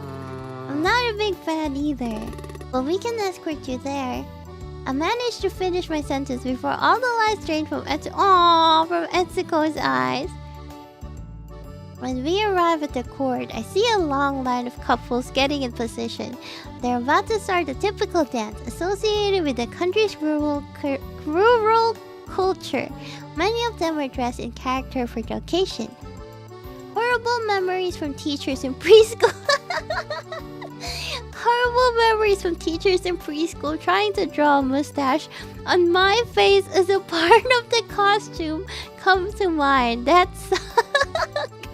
OMG. It was messed up, but they made us dance and grade us on it in PG when we were kids. Even now, I don't get why anyone would do it out of their own free will. But I think it's fine. I agree that the compulsory aspect of it sucked, and that dancing in front of everybody was really embarrassing. But Etsuko is starting to get a little upset at our bitterness. I spot a senior student holding a microphone, in charge of organizing the activity. Hi, excuse me, my friend Etsuko wants to participate. Oh cool, you guys can get in line right over here. It's just her, I'm not joining. But she needs someone to dance with and everyone else is paired up. Why don't you or Barbara go with her? No way, guess you gotta set up Barb. I turn around and see that Barbara is nowhere to be found. Where did you run off to, Dad?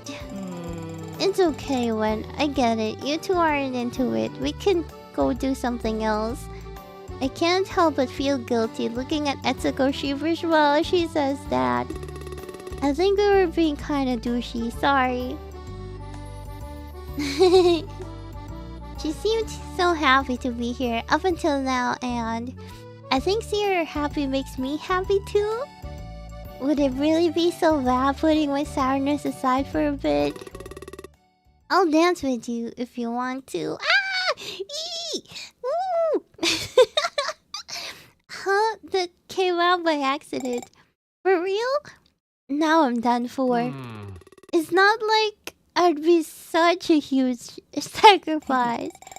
Yeah, it's gonna be fun. You'll see when. Etsuko pulls me by the arm towards a quadrilla line. I catch a wait. I can't read. I catch a glimpse of the seniors chuckling and glare at him in return. We're the last pair in a long line of people. I see some girls wearing plaid shirts and pants to make up for the lack of the gentleman participants, and grimly remember Barbara's timely disappearance. I also noticed that we're being watched by a considerable amount of people, and ponder whether I've been making the right life choices. Ah! Hey! Turns out I have no time for regrets because a positively June-ish song busts through the speakers and I can see the first pair skipping towards the center of the court. Da, da, da. Hey! Attention everyone! Step right in, ladies and gentlemen! The students we spoke to a while ago announces into the mic. Well, wait a minute. I remember that back in preschool, we would usually rehearse a dance before actually dancing. So what am I supposed to do? In that moment, Etsuko locks her arm with mine and I feel a pull that prompts me to follow the way led by the couples ahead of us. I just go with the flow until we stop, face each other, and start stepping away to form two rows of ladies and gentlemen across from each other. Etsuko, how am I supposed to know the steps? I have to shout because the positively loud music. Just follow everyone else. She yells back while clapping to the beat of the song. I reply with a puzzled look and mimic her clapping. Ladies, greet the gentleman. Etsuko approaches and performs a curtsy, lifting the sides of an imaginary skirt, while I get down on one knee like a medieval knight getting ordained, mirroring the boys on my row. Gentlemen, greet your ladies! Now it's my turn to approach and take off my imaginary straw hat to Etsuko. We're soon twirling around in interlocked arms, doing double spins and forming a big circle that alternates directions and eventually becomes a spiral, all according to the commands announced by the singer on the mic. Now it's time for the tunnel! We're once again lined up in two rows facing one another. Everyone races joined hands with their respective pair, forming a sort of human tunnel through which the couples pass one by one. Ah, this is so cute! All of these classic quadrilla steps are gradually unearthed from the depths of my memories. I managed to execute them rather haphazardly while tripping, stumbling, and bumping into Etsuko, who at least seems to be having fun all the while. Now let's get started with the country road. We're once again trotting with arms locked together in line. Watch out for the rain! Everyone, let's out a desolated And I once again take off my imaginary hat. This time to shield Etsuko's head from also imaginary drops of rain. It stopped! Everyone celebrates. The bridge collapsed! They fixed it! Hooray! Watch out for the snake! Yeah! Just kidding! Yay!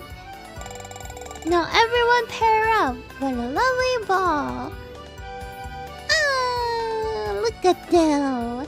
The couples disperse throughout the court. I'm face to face with Etsuko, and she holds my left hand while placing the other one on my shoulder.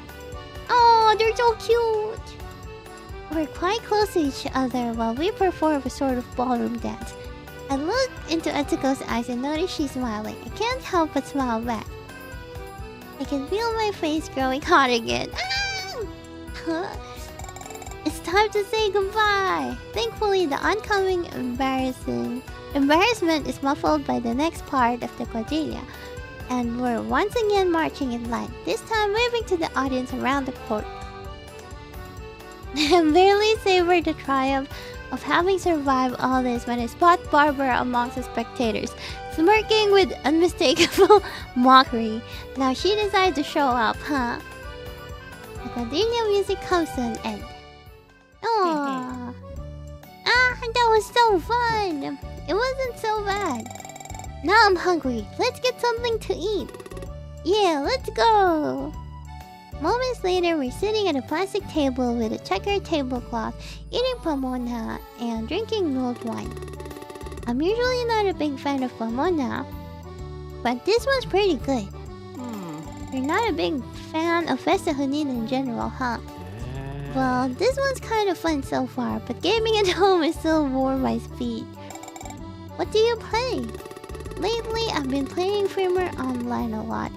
I recently learned how to make a private server, so I've been spending quite a few hours on that. That's so cool. I haven't played Vtuber much, but I really like Twilight of the Gods. Wait, you mean you can make a server from your own house and other people can join in and play?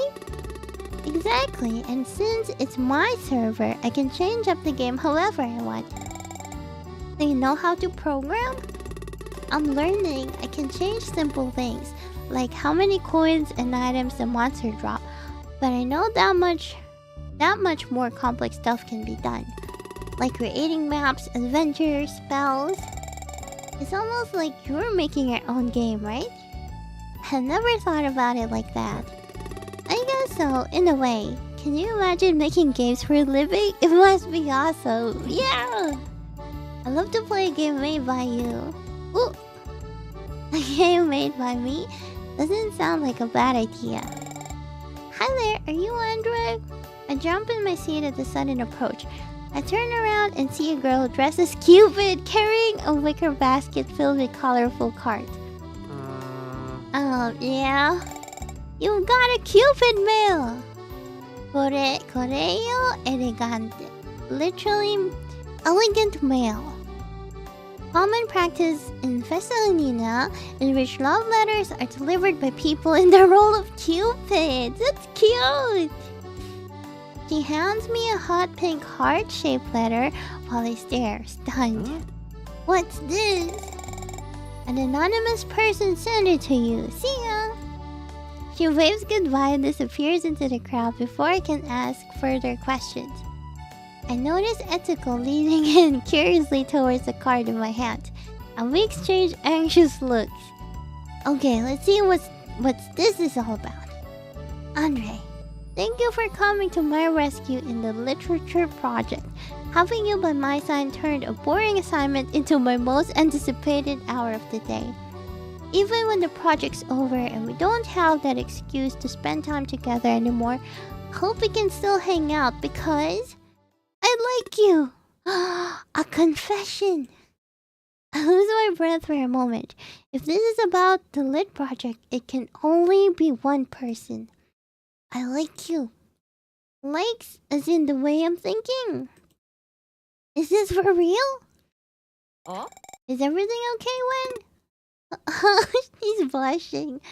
I turn back towards Etsuko and notice I'm feeling a little dizzy. My brain takes a few seconds for the question to register. Yeah, I'm fine. I think someone sent a message to mess with me. Ooh. Etsuko doesn't seem too convinced by my answer, but I don't want to talk about this now, especially with her. Oh yeah! So, did the hotel live up to its name? Suddenly, Barbara decides to show up with a dirty joke at that. For once in my life, I'm glad she's here though.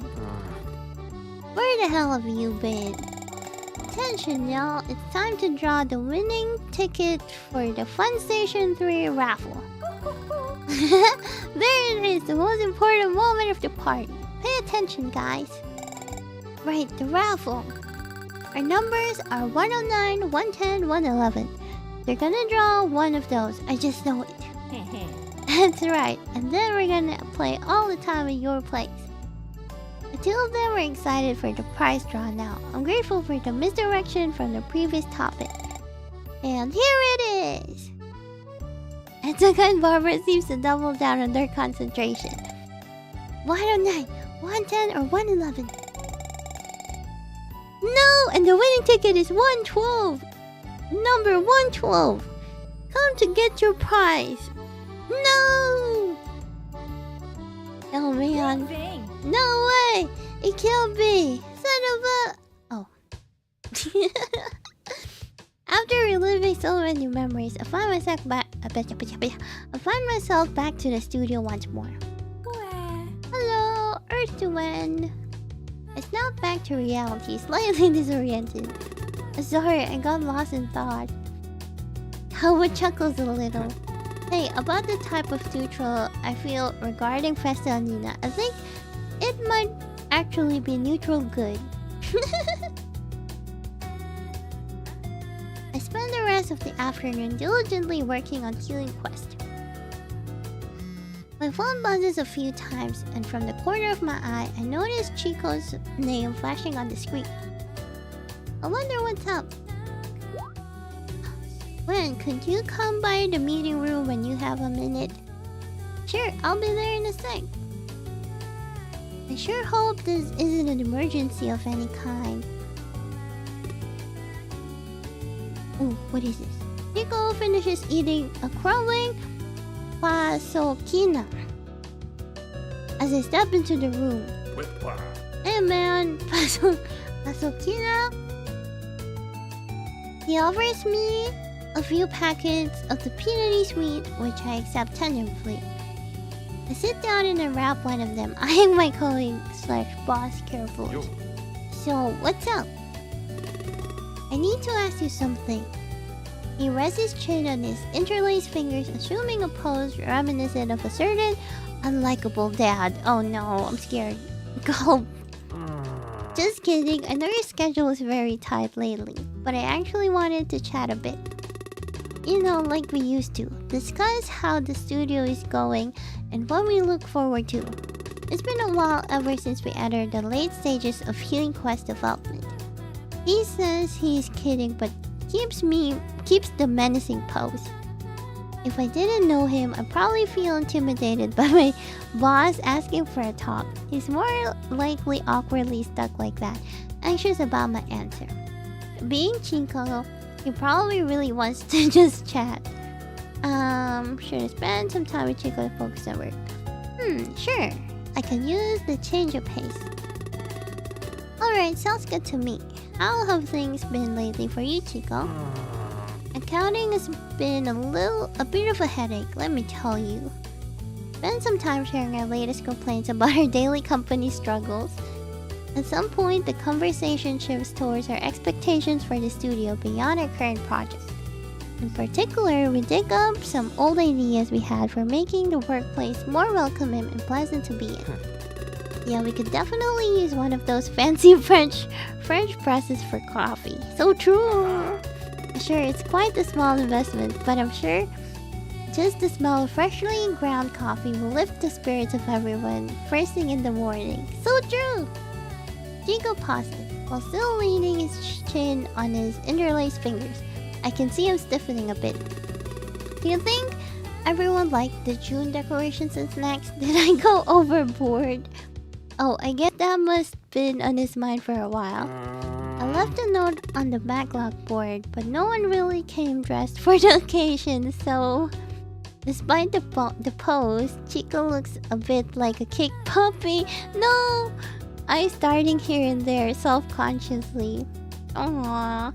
I noticed a cowboy hat discreetly sitting on the chair beside him, and perhaps is a smudge on his upper lip.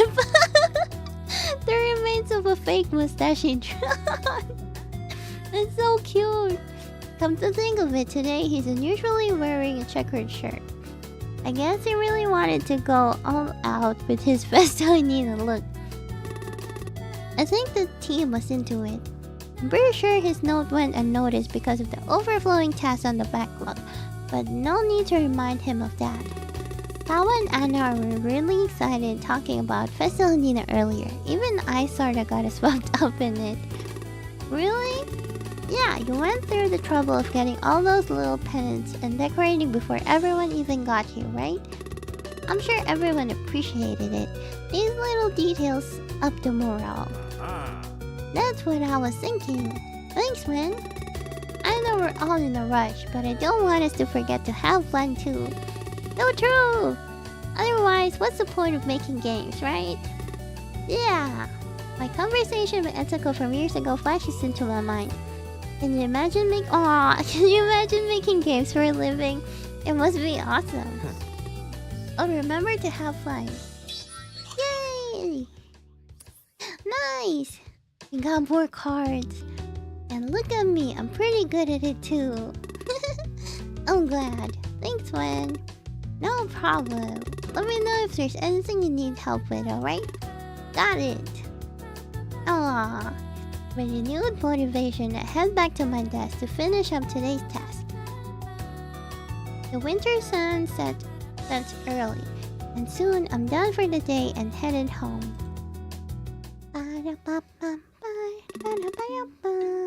Nothing's changed at all. Relying on muscle memory, I make my way through the city of Brentera. Today is the day everyone from the office would finally get together. Ooh! On Twilight of the Gods. I guess I got a little overexcited and ended up logging in quite a while before the scheduled time. I just couldn't help myself. Ah! Cute! As soon as the menu pops up and those nostalgic notes fill my ears, I'm brought back to simpler times. Then again, was it really so simple then? Anyway, I have over an hour to waste. I decided to go ahead and try level up the mage class before everyone gets here. Although my finger seems to remember the commands, I'm feeling a bit rusty after all these years. As I slay some low-level jelly creatures, a username catches my eye. It's Kawa! Kawa King is logged in! Yeah! Feels like I wasn't the only one who got here early. Dark Wizard! Dark Wizard Vection 999! When? Is that you? Without even thinking about it, I had signed up with a username nearly identical to my old one. Nostalgia is a powerful thing. It's me! You're here early, Kawa. I noticed this character has already evolved to a first class as well. Aha, you too! You already became a mage. Busted! But the same goes to you, Acolyte. Before I knew it, I was making the usual rounds. Really, nothing has changed around here. I feel like I'm back to being a teenager. The same. I wonder, maybe we crossed paths here ages ago without even knowing it. Perhaps fate had us found in this meeting. Oops, getting way into character here. The RPG session on top of this are really bringing out some old edgelord habits. That's so funny. Our heartfelt talk was interrupted by a swarm of monsters suddenly approaching us, and we were quick on our feet to keep them at bay. Maybe I overestimated my skills. I ponder as Kawa heals me before slaying another jelly monster. Yay! They're here! There you guys are. We've been looking all over. I should have known you wouldn't just wait at the meeting spot. Augusto, Vero, and Anna entered the scene and finished off the last couple of jellies. Bia isn't with you guys. Haven't heard from her yet. She hasn't replied in a while. Maybe she's wandering around, getting nostalgia guide her way. Let's have a look around. Hit the most memorable spots. We're bound to run into her. Our party starts its way back into the town, admiring the animations and intricately designed backgrounds. Yo! What's with this weird steak? Don't touch that, Augusto. It's too late. He hits his unassuming twig. The odds of anything too bad sprouting forth are small. But of course, we are dealt with the worst hand. Ah! Whoa, what's that? Oh no, you summoned an orc! What? But I just touched that stick. Even if Kawa and I went ahead and leveled up, everyone else is still a novice. Our chances of defeating a monster this powerful are pretty much zero. Beagle Lurky, thank you for the lurkies. Thank you. Much appreciated. Oh, wow, I never ran into one of these. The design is so cool. It really is. Look at the dynamic. Kawa! No! He's hit by the monster and is almost sent flying. Ah, thank you for sympathy. I'm okay. You guys, it's not the time for aesthetic appreciation. No! My coffee ice cream is melted. No! Don't want to eat that anymore. I think I'm going to hydrate. I'm going to go hydrate.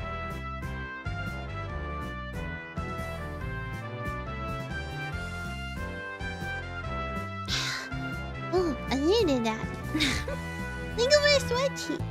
I go stretch. You guys go stretch too. Oi. Okay, we're ready. You are the one who summoned it.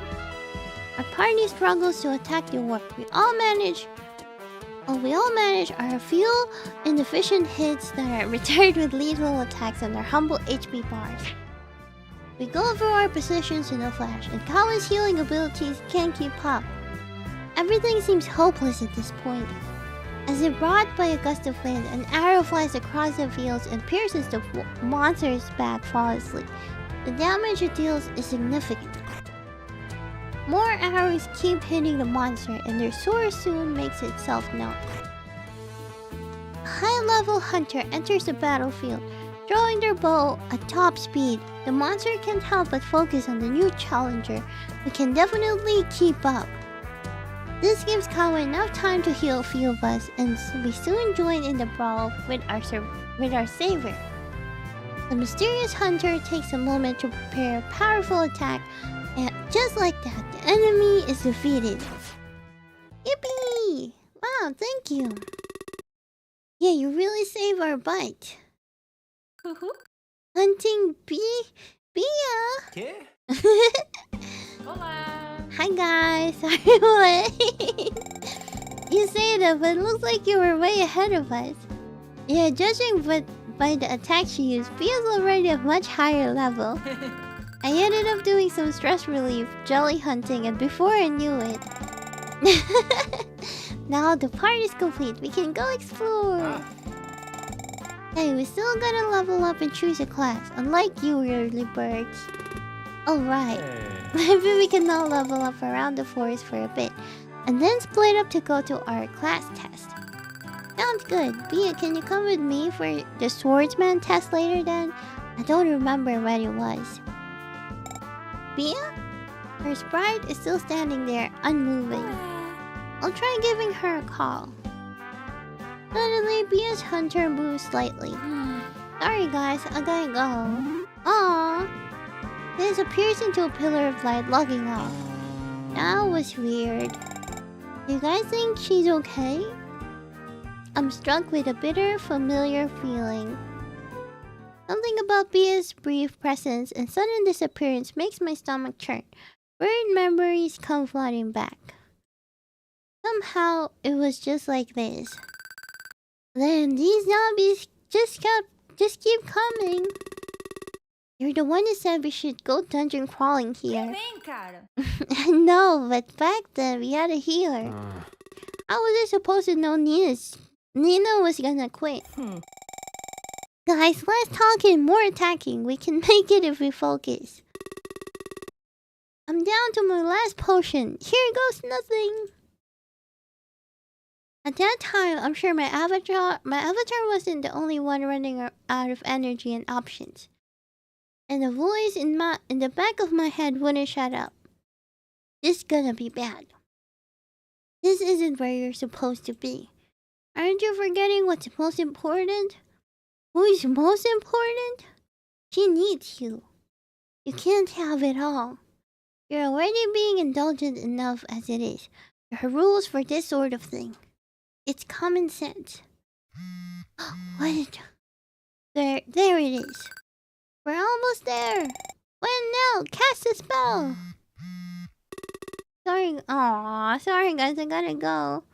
My hands feel cold. I have to pull away from the mouse and keyboard for a second to rub them together and get the blood flowing.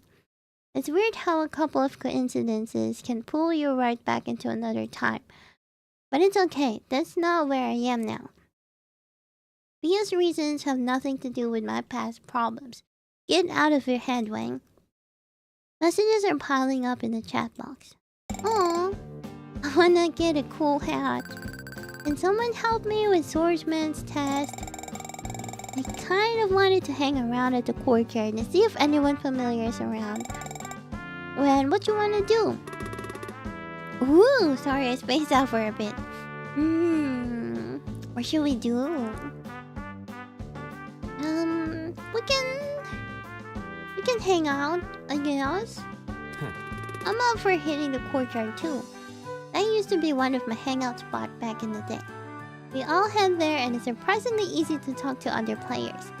Guess we weren't the only one longing for simpler times. There's something sweet about encountering fellow nerds from our generation here. More hearts! Yippee! Knowing that despite the struggles adulthood has put us through, we can still connect with each other and goof around in this common digital ground. So true! It puts my heart at ease. The party's enthusiasm is contagious. The bitterness from minutes ago melts away and I can focus on the fun of playing together with my friends. Huh? I guess we're all past being mere co-workers now. Yeah, they're homies. they're besties now. It feels nice. You too. It's back to real life now. Time is flowing quickly today, and I feel like I'm on a roll programming and fixing bugs. Everything is going smoothly. Rain pours outside as I type quickly and confidently. My thoughts hardly stray from the never-ending lines of codes in front of me and... I get scared. My screen goes completely dark. I stare at it for a few moments in disbelief. I keep tapping at the keys, but it's futile. I look to my side and see that my neighboring co-workers are also frozen in front of their screens. I look up and realize the lights have gone out too. No! No! I lifelessly bang my head on the desk.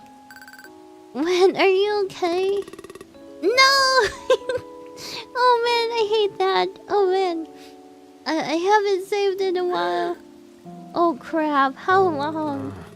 Probably since lunch. Dude, did you save your stuff, Augusto? Hell yeah, I'm not a daredevil like one. Besides, I didn't get much done in the last hour. So even if I didn't, it would be okay. That's nothing to brag about. What about autosave when? Don't remember if I had it turned on. Well, I'm gonna go take a break. No use sitting here. He gets up and heads to the pantry. Meanwhile, Bia looks at me sympathetically. I'll go try to figure out what happened with the power. She leaves, leaving me alone to ponder my loss.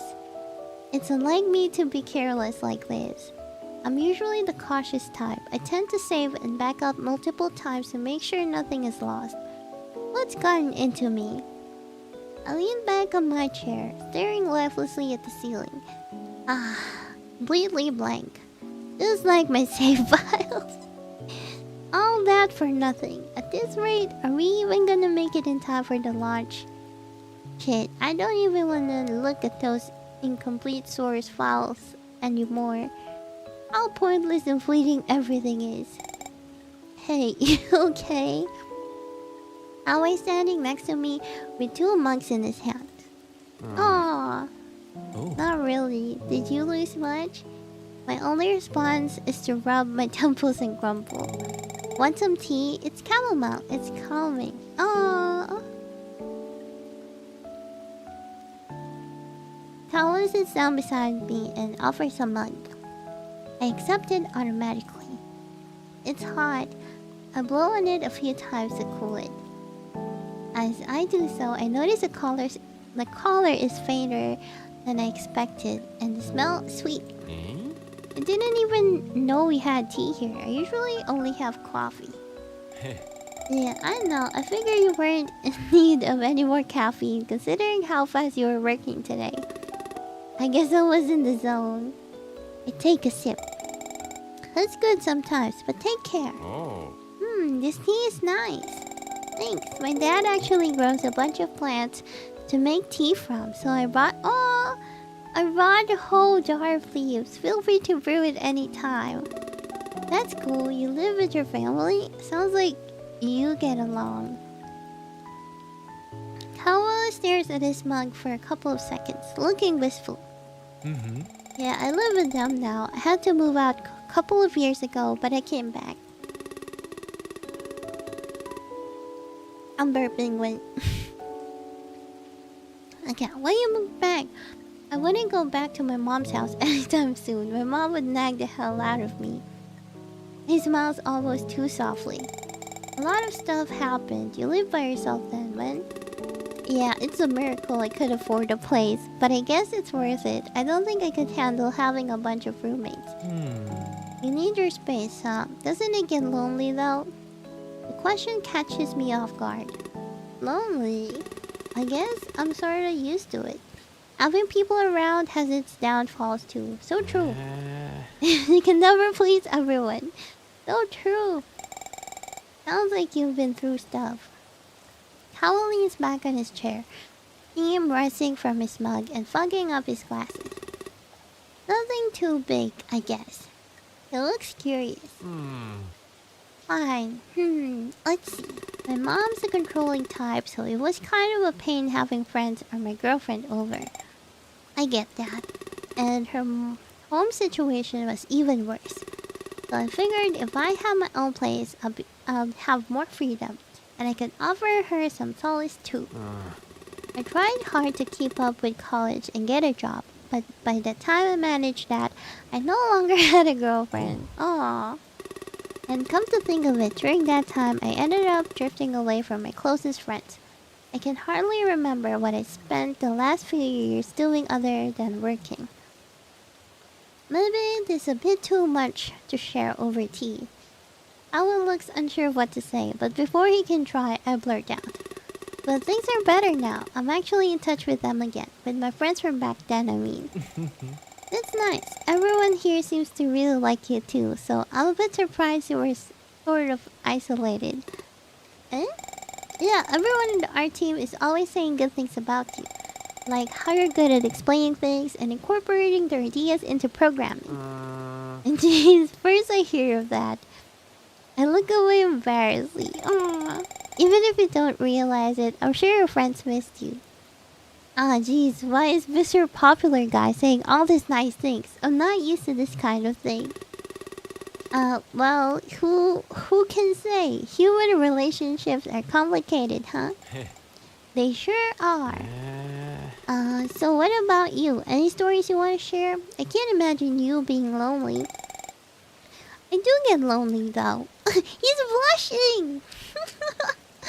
He says it casually, but there's a hint of melancholy in his voice. I see. Is that why you moved back? Kind of. There are many reasons. I sense that I've touched a sensitive topic. Aww. Do you want to talk about it? You want to talk about it? No pressure though. Sorry, I made you tell me a bunch of stuff, didn't I? That's okay. It's no big deal, but originally I was actually sort of kicked out. Huh? No way. Up until then, we were all pretty close, but I guess there was a part of me they couldn't accept at that time. Without thinking, I blurted out. And now? I wonder. Things are better, but I think they're relieved I ended up breaking up with that guy. I guess this stuff takes time. I guess it does. Oh, wait, what? Barbara's question from the bar pops into my head suddenly. Have you ever considered dating guys? So you, date guys? He's blushing! Very smooth way. Howell blinks a few times, holding back a chuckle. Well, yeah. I see. In a bit of a daze, I stare at the leftover tea on my mug, annoyed at my own blank expression staring back at me. I snap out of it and look up at Kawa. I'm sorry, it sounds like you went through some hard times. I don't really know what to say. You can count on me, okay? Let's go! Thanks, man. Like I said, things are better. My family did reach out and invited me to come back, so it's cool now. Kawa casually pats my shoulder a few times before standing up. His hand feels warm. I hope your family gets it. Me too. Kawa flashes a genuine smile and stretches his arms. He waves his neck to the sides, producing a couple of soft cracking noises, and sits back down. A gentle silence takes over the office. By the way, thanks for yesterday. I really miss playing Twilight of the Gods. It was very nostalgic. MMO session had been a blast. Playing those jelly monsters alongside Mikawa and the rest of the party was refreshing. It really made me wonder if perhaps years ago we might have crossed paths on the world of Twilight of the Gods. Hey Kawa! Oh! At the moment, the lights are back on. My computer sounds like it's starting up again. So we both stare at the screen anxiously. Let's see. But once it's back on, I quickly reopened my file to see how much damage was done. Huh? Looking at the timestamp doesn't seem that bad. I keep staring at the line of codes in front of me for a few moments. Not only that, I just noticed a mistake right here. I hadn't seen that before. Oh, damn, this would have been a lot of trouble later. Okay, this wasn't so bad. I'm glad. The Indigo, as well as other workers that had gone from a break during the power outage, come back in the workroom. Well, see ya. Before I can protest, Kawa takes hold of my empty mug and strides toward the pantry to wash them. Oh, he's so nice. We love Kawa. Oh, so sweet. By the time I finish my work for the day, my stomach is already growling in anticipation for dinner. I bid the nearby empty office farewell and step outside into the night, taking note of the clearer skies. I really love the night sky. One would barely believe this afternoon's downpour, if not for the puddles scattered all over the concrete. While avoiding them, the best I can think back to the exchange with Kawa earlier. Funny how the blackout gave us a weird opportunity to connect. I suppose some things were easier said to the comfort of the darkness. I myself even ended up mentioning a series of events I don't remember touching upon in a long time. Before I realized it, I had blurred out a summary of my last few years of my life. Had I ever even talked about this with anyone before? Splash. Oh crap, I stepped on a deep one. Feeling myself grow wet, I started reminiscing about another rainy day. It was probably around this time as well, which is technically winter, not exactly rainy season. Ooh. Okay guys, now pair up. When I say pairs, I mean pairs, no trios. The literature teacher shouted over the sound of the pouring rain. A few groans are heard here and there, but a few excited giggles are also exchanged between those happy to work together. This is how it always is. Getting paired up with someone uncooperative and doing all the work is exhausting. On the other hand, having to discuss every decision with a partner is even more tiring. That's why we have a deal. Barbara and I always team up. Our workflows and styles are so different. One of us always takes over. I'm in charge of science projects, and she's a history expert, and so on.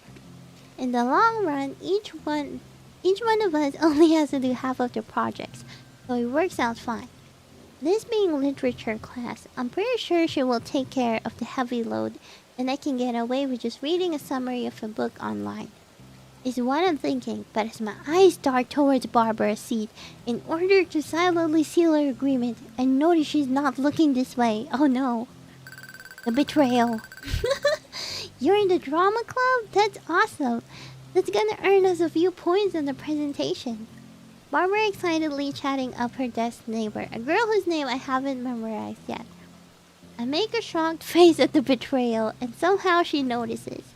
Barbara quickly glances my way and offers a mildly apologetic look, as if saying, "Oopsie, you're on your own this time, buddy." Ingy. It's like she's mocking me for not having other potential partners. It's not like she's wrong though. I guess I haven't really done a great job at socializing, even though the school year is already halfway through. If Vtuber was in our class, we could have paired up. That might have worked out well. That is, if Barbara didn't snatch her up first. The teachers already rejected the possibility of trios due to the number of students. Damn, having a small circle sucks at times like these. Shakespearean reference aside, Lit is not my best subject either, so I'm definitely in trouble. My eyes scan the classroom and I see duos forming here and there. Anxiety starts to bubble in the pit of my stomach. As if timed with my growing panic, thunder rumbles outside. Kaboom! I shudder. My gaze suddenly falls upon one girl sitting not too far from me. Her shoulders hunched up and eyes tightly shut, her hands trying to shield her ears from the clap of thunder. Someone who's having an even harder time than me. Like a sort of trigger, it's at times like this when I can manage to muster up some courage. Shit, I don't remember her name either. I think we talked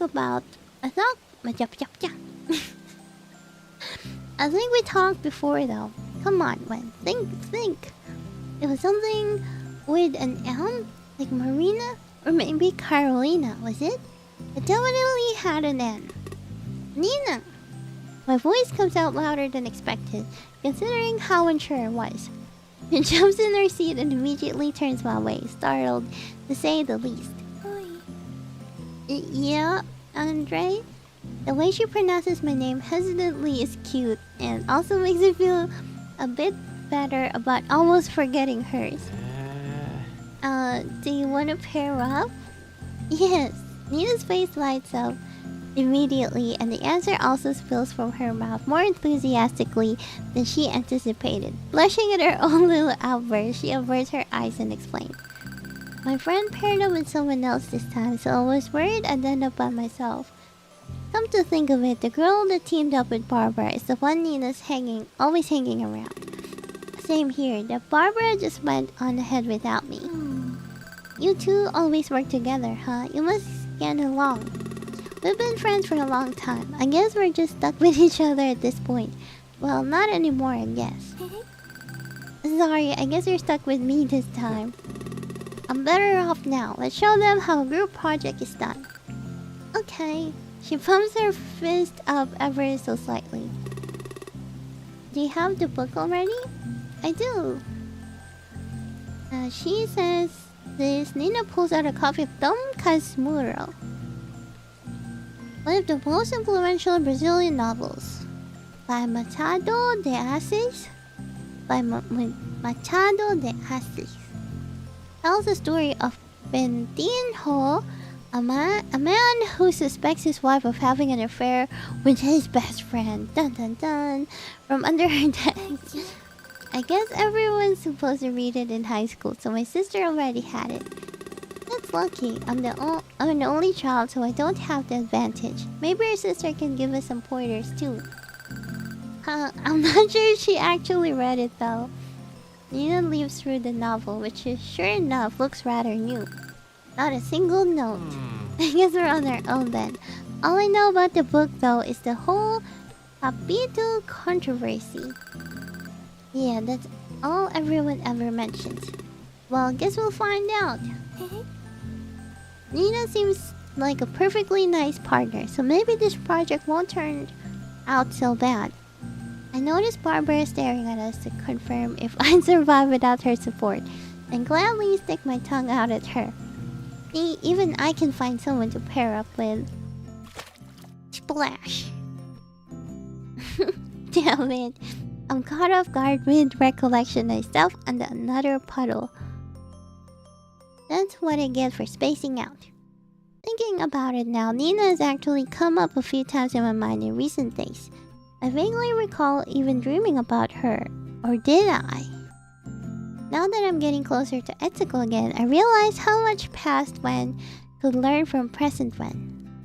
And how much present Wen still has to learn. Working as a team, trusting people, finding comfort in people. I don't want things to go the same way again. I hurry down the stairs to the subway platform before I miss my train. I finally managed to fix some bugs and reduce our once endless backlog. The sound of people shuffling about, computer shutting down, and backpacks being zipped tells me the end is about over. There's still plenty to be done though. Queen Slime has given me more trouble than I expected. No wonder she's even showed up in my nightmares. That was one weird dream for sure. I consider mentioning it to Kawa at some point, but sharing our magical boy adventures was not on the top of my bucket list. Now, what was Anna's analysis of it? If I remember correctly, she said, "Hey everybody! How can he have so much energy at the end of the day? As is tradition at our studio today, instead of the usual happy hour, we'll be having super special all-night, all-out Blast Bros Bonanza! Oh yeah, that's today!" Awa approaches her desk looking a bit lost. Huh? What's that? I almost forgot you're new here. Every month we boot up the Play Cube and have a bit of a tournament at the office. Oh, is that what the projector over there is for?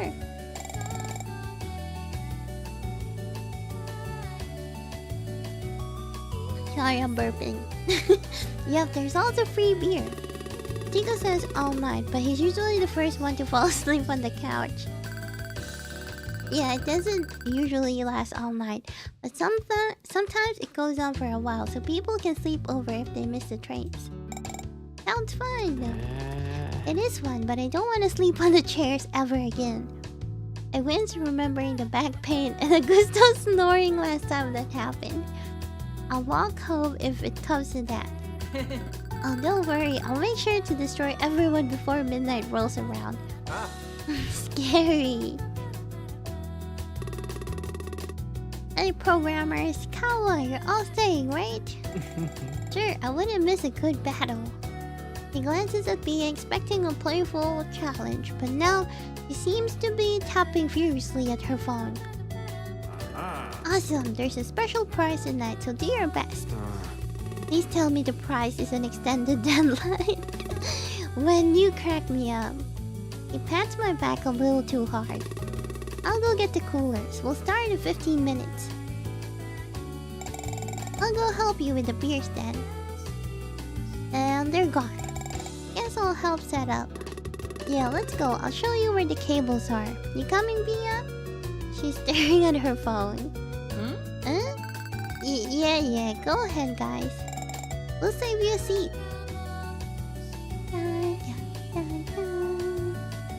This corner of the office has been repurposed for the super special all-out Blast Bros Bonanza.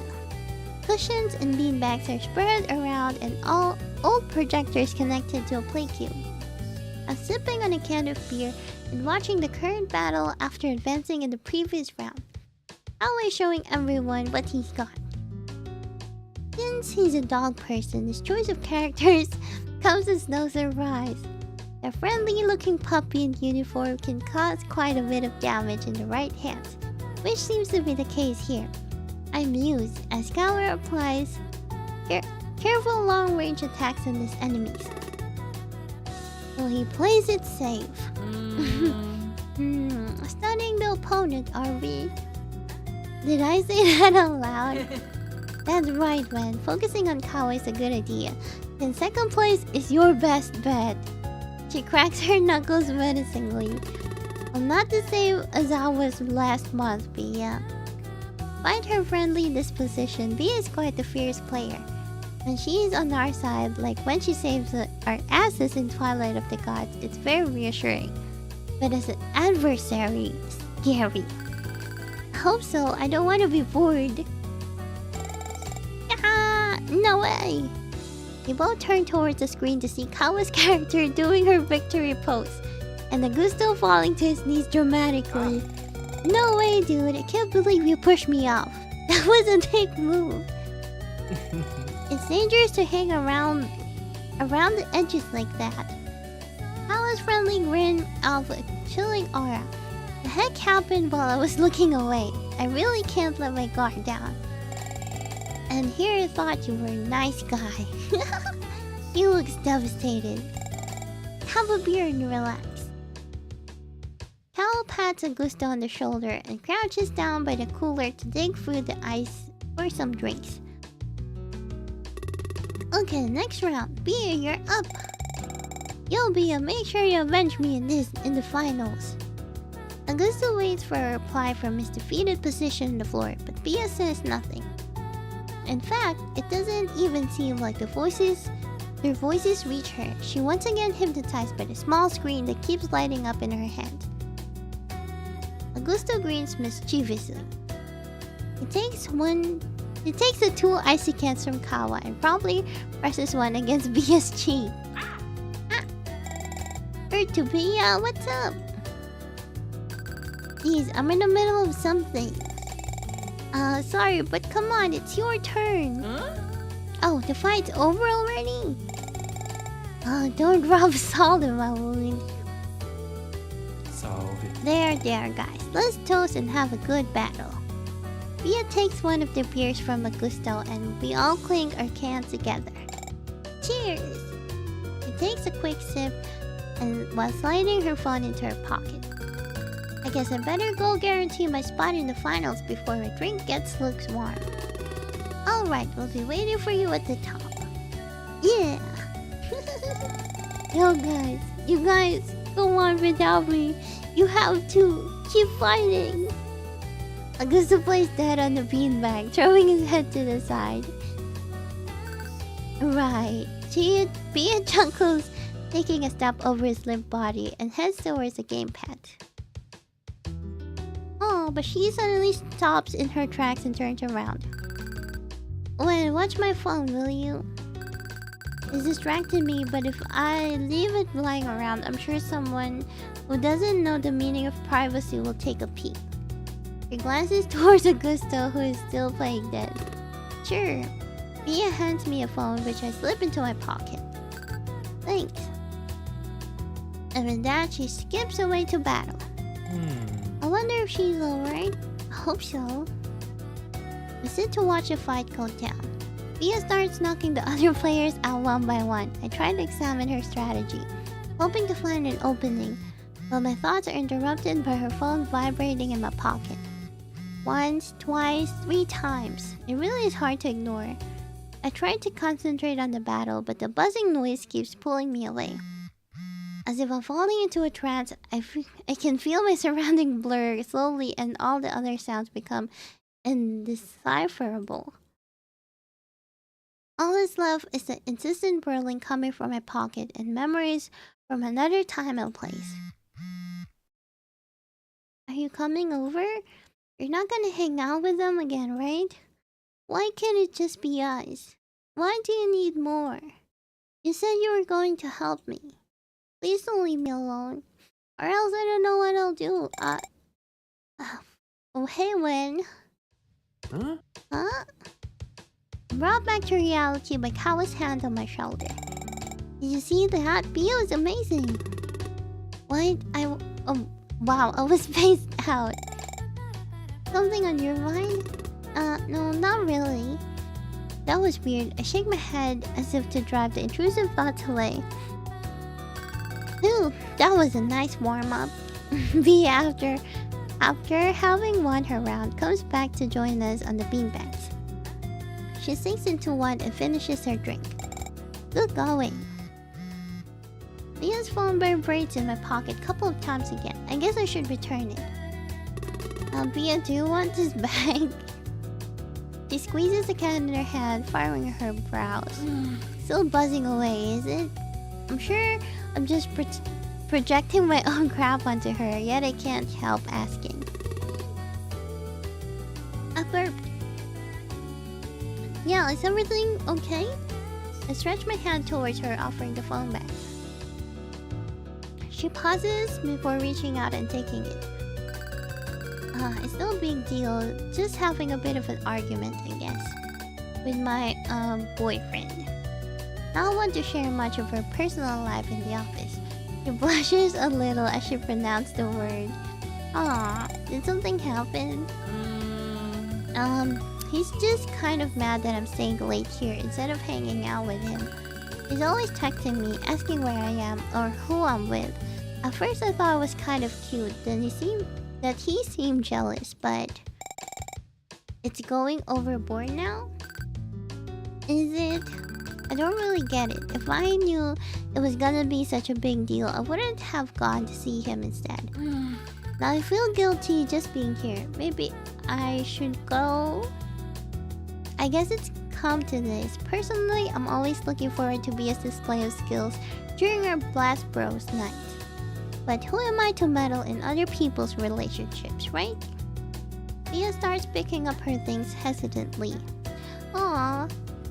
Should I try to convince her to stay?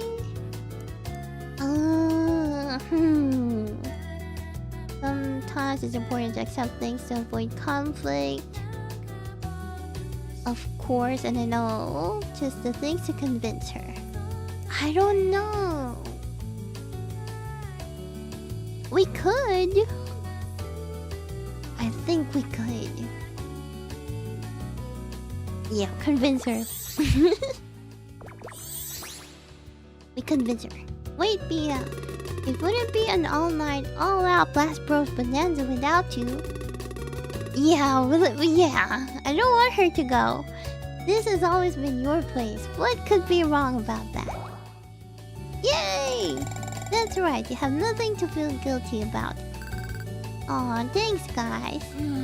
It's just when we're together, everything's great. But whenever we're apart, it seems like he starts questioning everything. We can't be together all the time though, right? The bond's supposed to keep existing even when you're in different places, doing different things. That's so true. It's like object permanence, you know? When you put it like that, it sounds like he's a baby. So true. He chuckles a little. Kawa's words sounds like they come from experience. The stark contrast with my own makes me wonder what sort of partner he's had in order to come to such conclusions. Surely someone independent and free-spirited. Yeah, maybe he's still learning. Do you guys often have this sort of argument? Have you talked about it? Actually, yeah, it happened a couple of times. The other day when we had our happy hour that almost turned into a fight, I ended up leaving early. I even missed you guys. Aw, I even missed you guys' karaoke performance. Oh, don't remind me. Anyways, this becomes a whole thing every time our plans don't line up. If I don't choose him. Hey, Bia, pick one. Anna appears out of nowhere, suddenly crouching before Bia and holding out two fists towards her. I'm not sure how Anna manages to sneak up on us considering how tall she is. Huh? Okay, this one. Ta-da! Anna opens hand chosen by Bia, revealing a candy wrapped in colorful paper. Lucky me! Bia accepts the treat and immediately unwrapping it. While she savors the yogurt... Ooh, yogurt candy. I love yogurt candy. Savors the yogurt candy, Anna pats her head gently. He's at it again, huh? But it's gonna be okay. How about you tell him you got a tournament to win, and then you'll take him somewhere nice once victory is yours. I heard the first prize is tickets to the aquarium. Really? My source says so. That's actually a good idea, right? As Bia types one final message, Anna casually opens her other hand, revealing another candy. She places it on top of Bia's head. Oh, I can't have both? Of course, don't underestimate my candy stash. Now let's go, it's time for the final battle. Oh, who's the last finalist? Me! Let's go! Oh! Awa and I take our places as our fellow competitors. Bia looks so focused, it makes me go. This is so cute! I picked my usual character. I guess I can't blame Barbara for calling me Edgelord. Edgelord Magic Boy. Come to think of it. But what can I say? This guy works well with my playstyle. Alan goes with his usual mate, and Anna, whose fighting style I've never observed closely, chooses the pink orb of chaos. The pink orb of chaos. The game begins and they jump towards Kawa, hoping not to get KO'd by Bia right off the bat. There, now take it! Considering his cautious approach in the previous battle, I think I know how to trap him. I'm sent flying by the air... I'm sent flying in the air by an expected close-range axe. Crap, so he goes for this sort of tactic too? Oh no, you don't. I see. In this case, then I'll... Crap! I was so focused on Kawa, and his character manages to sneak up on me and swallow me whole. While I'm detained, Kawa's getting a serious beating from Bia. The second I'm barfed out, I'm hit by Bia. In the blink of an eye, her character is right beside me, applying a combo of powerful attacks I can't escape from. Are you boys done goofing around? I'm always serious. While she's busy kicking my ass, Kawa attempts to attack her from behind with a long-range attack. But Bia sends a projectile right back to him before finishing me off. No! I can barely understand what's going on. All I know is Kawa and I are both KO'd. What even happened? You guys still have a long way to go. Bia says, eyes glued to the screen. Dumbfounded, we watch as the battle rages on between the remaining fighters. Anna's character keeps inhaling the projectiles. Bia shoots at her and throwing them right back. When Bia tries to blast Anna off the arena, she floats back like a bubble every time. Finally risking a closer attack, Bia draws near and Anna mercilessly absorbs her. Anna, you're not thinking of... Anna keeps her usual calm smile. We don't have any lives left, it's too risky. No way, is she gonna... self-destruct? We watch in horror as she inflated pink ball skips toward the edge of the arena. Everyone present in the office watches intently. I can't watch! In the last moment, Anna spits out her opponent, hoping to take advantage of the commotion to deal a final hit. However, Bia is quick on her feet and times her attack with deadly precision. Bam! Anna is defeated! The battle is over. Bia is the champion. Let's go. Wow, that was intense. It was a good battle, everyone. Anna smiles sweetly and high fives Bia. Bia finally smiles as she stands up and stretches her arms. I feel refreshed. Congrats, here's your prize. Yay! The project manager has her pair of tickets. Yes, Anna was right. Thanks. How do you even get these tickets, Chico? They're pretty expensive. Anything for my dear co-workers. And also, my cousin works there. Bia chuckles but holds onto the tickets like there's something precious. Fills me with relief to see her back to normal. I'm about to go congratulate her, but I feel a pat on my shoulder and turn around. Good fight, man. Yeah, I guess. I was hoping to battle a bit longer before getting obliterated though. It all happened so fast. Should we try going 1-on-1 next time? They're gonna smash! They're gonna smash! Let's go! Sure, maybe we could do it like that next month. Well, actually, if we don't want to... they're gonna smash bros! Well, actually, if you don't want to wait that long, I've got an old toy cube at home too. Let's go! Oh really? No wonder you have fast reaction. Yeah, I still play the old version pretty often. So yeah, if you don't mind an old console, come over sometime and we can brawl it out. Maybe get some practice in too, to last a bit longer next time we're up against a genius like that. He glances to Bia's direction. She's cheerfully chatting with our team now, like a stormy cloud that dissipated from above her. Yeah, let's do it! Okay, that came off a bit too eager. I'm a sucker for old consoles though. Yoo-hoo! I mean, yeah, good idea. I'm cool with the old version. Alright, when's a good day for you? Let me see. Yo, we're gonna do mini games now. You guys up for it? Sure. I'll message you later so we can set a date. And have a date. Yeah, okay. And so our tradition, super special, all night, all out, blast bros bonanza goes on peacefully. Until I realize it's almost time for the subway to close. The remaining members of the team storm out into the cool night wind and wave goodbye as we part ways. Oh, I'm so tired. I hope I won't have to fight monsters in my dreams tonight. I hope so too. June 4.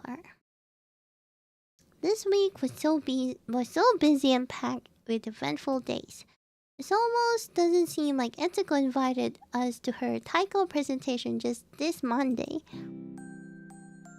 Between the new June decorations, our new adventures into an old Twilight of the Gods, followed by a blackout and the Blast Bros Bonanza yesterday, I'm proud of my adult self's ability to keep my schedule despite all that. All that to say, today's Etsuko's Taiko presentation, and I made sure I would attend it this time around. But I still have a few hours until then, so I stopped by a local Daisukiyo. Daisukiyo! My go-to Japanese bowl fast food restaurant on the way. Oh, gyudon!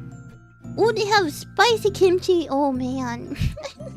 I'm about to order my usual beef bowl with extra scallion when the brand new limited edition spicy kimchi. Oh, hi Mitfa! Sorry, I didn't set up my fishes today. I didn't set up the fishes today. Limited edition spicy kimchi bowl catches my eye. Hi Mitfa, I hope you're doing good. That doesn't sound half bad. I can still fetch seafood with my shrimp. You can still get shrimp. I'll place my order and take a seat by the window.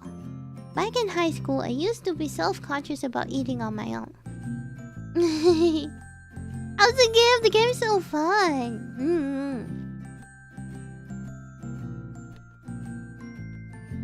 The game is so interesting and fun. Although, this is a perfect game for nerds. Like gaming nerds, TTRPG nerds, MMORPG nerds, what else nerds? All types of nerds, anime nerds, what else? All type of nerds. It's a perfect game. We all nerd out. We can all nerd out. Although I was initially determined to be the loner who scuffs at chatty groups of teens, I feel attacked by fitting all listed nerds. Yeah, all types of nerds. You'll enjoy this game. I soon found myself becoming one of them as Barbara snagged bits of my lunch and dragged me around during recess. I got so used to it, and her friends from the other class. That's my chair, because my chair is very.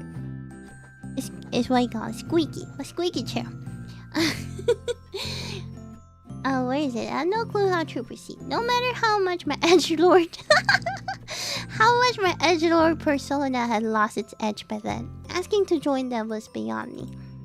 Before I could confirm whether my presence was welcome or not, I'd usually wander off to find a place to eat by myself.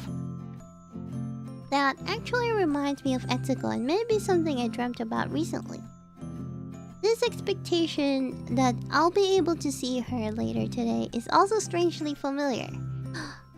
Flashbacks? We're getting flashbacks. We did make a habit of meeting there whenever possible. Alright now. We're getting flashbacks! Where can I eat my lunch in peace without looking too uncool? I slip by the cafeteria and take note of the lack of available tables. The outside patio? Is it I don't know. The outside is too rowdy, and if I go to the soccer court, I risk taking a ball to the face. So true. That didn't sound right. Anyway, no food is allowed in the library or in the labs. I sigh as I make my way down the hallway. The sounds of recess gradually fade away as I wander through the older portion of the school building. Oh, the stairway that leads to the school terrace. A sacred territory reserved for the main characters. Rather suitable. Oop. Why didn't I think of this before? I eagerly start climbing up the steps to the newfound haven. But as I turn the corner of the staircase, I realize I'm not alone. It's Etsuko!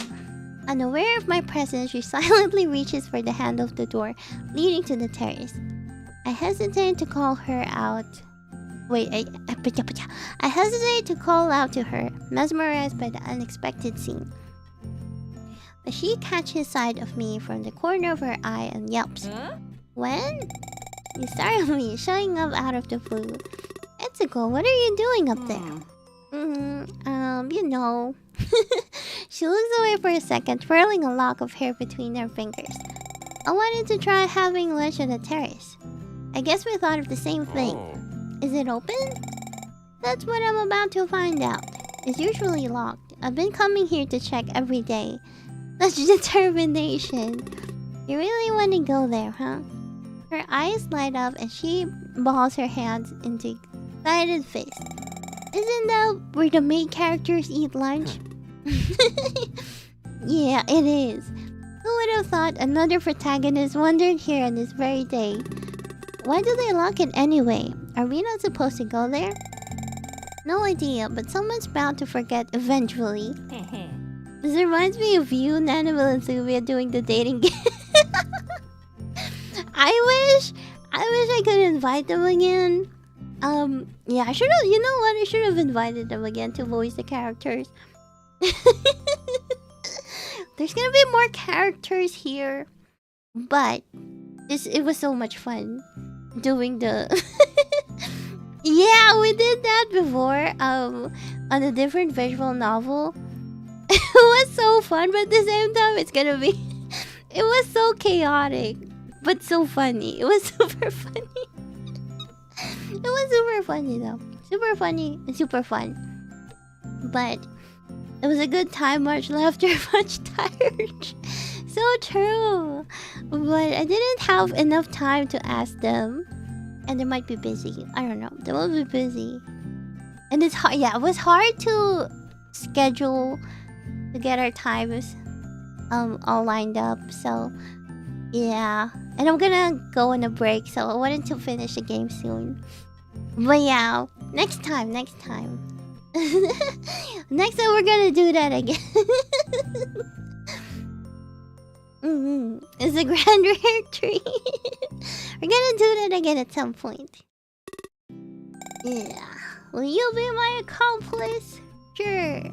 Ezekiel finally reaches for the knob once again, grips it with determination, and turns it. It's unlocked!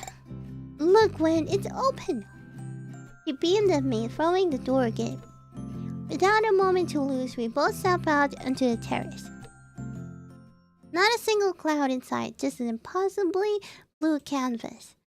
Has the skyscape always been this vast? Somehow it feels like a tall building surrounding the school never existed. Aww. But even in my reverie, a nagging voice in the back of my head warns me we could get in trouble for just being here. Awesome, the weather is perfect too. Come on, let's eat before recess ends. Etsuko's joyful voice rings louder than my thoughts. I let myself get swept up and sit next to her in a sunny spot. So, what did you bring? Ooh, I opened the lid of my bento box. It's a Japanese version of Vermita. Revealing a pair of fluffy baozi. Ooh, the buns. Oh man. Nikuman? Yeah! Nikuman. Well, I guess they're the same, but I call them baozi. Oh, the Chinese name, right? Are you just gonna eat them cold? They still taste fine, it's just leftovers anyway. If you say so. Me, I love the really big ones that they sell at Liberdade. What's this? Neighborhood in central Sao Paulo known for the presence of Asian culture. Also has strong ties to black history. Ooh! With a little karashi. So yummy. Do you want one? But, oh, okay, I'll trade you then. She opens up her own bento box, revealing a set of round, deep-fried sweets. Bolinho de chuva? Rain cake? A sweet common in Brazil and Portugal. A deep-fried mixture of flour, eggs, milk, and baking soda, sprinkled with cinnamon and sugar. Ooh! I take one of them and inspect it closely. They're sata and dagi. Deep-fried Okinawan snack made with flour and eggs, often shaped like a tulip. Ooh! In Okinawa at least, but I guess it's sort of the same. Come to think of it, you could also call them donuts. Donuts. But donuts are supposed to be ring-shaped, no? But they're also donuts with filling, right? Like cream or jelly. It's a donut, only a donut if it got a hole. Is a donut only a donut if it's got a hole in the middle? She seems to be giving it some serious thought though. I take a bite of the Bolinho de chuva / sata and dagi / donut and ponder. That which we call a donut. By any other name would taste as sweet. Etsuko had just taken a bite out of the baozi I offered, suddenly brings a hand to cover her mouth, chuckling and nearly choking on the steam bun. Shakespeare! I blush up to my ears. Was that lame? What? Shakespeare is just common knowledge, right? Despite my ego taking a blow, I give her a couple of pats on the back, trying to soothe her coughing fit. Her coughing subsides, but the laughter goes on a little longer. I steal another ADVANCEDgg in the meantime. No, you're right. Shakespeare has everything to do with snacks. In fact, now I really want to eat some Romeo e Julieta. Oh, really? It's Romeo and Juliet. Traditional Brazilian dessert that combines cheese with goiabada, representing the union of the tragic couple from Shakespeare's play. Interesting. It's so interesting. Alright, next up, I'll bring cheese and you bring the goiabada. It's a paste with jam-like consistency made. Red guava. It's been a while since I had a guava. I kind of miss the taste. I kind of miss the taste of guava. I haven't seen a guava here in the States. Or even in Canada. Here in the United States and Canada. Huh, interesting. I miss guava. Deal, a secret meeting in the Forbidden Terrace. Exactly. I find myself grinning, looking forward to the next escapade. Somehow it doesn't even occur to us that the door might be locked the next day. But that didn't matter right then. All that mattered were the clear skies and the taste of ADVANCEDgg and the promise of something starting. Aww. The memory of that day was suddenly so vivid. My taste buds were slightly confused by the present flavor of spicy cabbage. That is not the best place for that kind of fried snacks. But since I'm going to Liberdade anyways, might as well grab a dessert along the way. Aww. It's almost time for Etsugo's Taiko show. As soon as I step out of the snack-filled cafe, I'm greeted by the warm rays of the early afternoon sun. It's unusually hot for early June. Liberdade Square, an already busy place, is more crowded than usual. The food stalls have multiplied and the lines have increased, not to mention the stage that has been set up. Before diving into the sea of people to make my way there, I checked my phone hoping for updates from Barbara and Sigurd. I could use some backup right now. Etsu! I'm so sorry. Luna's puking some weird stuff. I don't know if I'll make it on time for your show. No! No way, me too. You're puking... You're puking weird stuff too? Oh no! I'll explain later, but I don't think I'll make it either. Please forgive me, Etsugo. When, make sure you record it.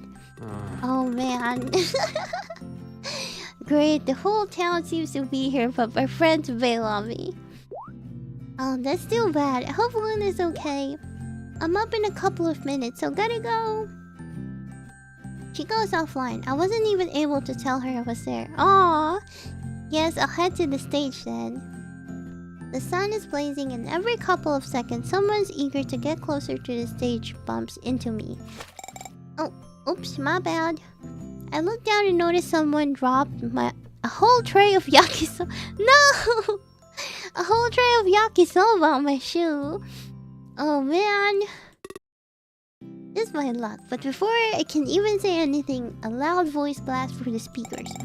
Thank you, that was amazing. That was an amazing dance. Next up is the Okinawan Taiko group. Oh, that's her. Yeah. Ah, so cute. The announcer steps aside and people in colorful uniforms take the stage. Etsuko is right there on the center of the stage. A huge red drum hangs from her shoulder. Yikes, that looks heavy. I raise my hand to wave at her, but she looks dead serious. She closes her eyes and everything is silent for a moment. Don don. Don don. I almost fall over from the reverberating thump emanating from her taiko. A sound this powerful could probably make a heart start beating again more efficiently than the defibrillator. I love this. I love this music too. What is this? As the sound grows with the whole group joining in waves, it's as everything is swept into its beat.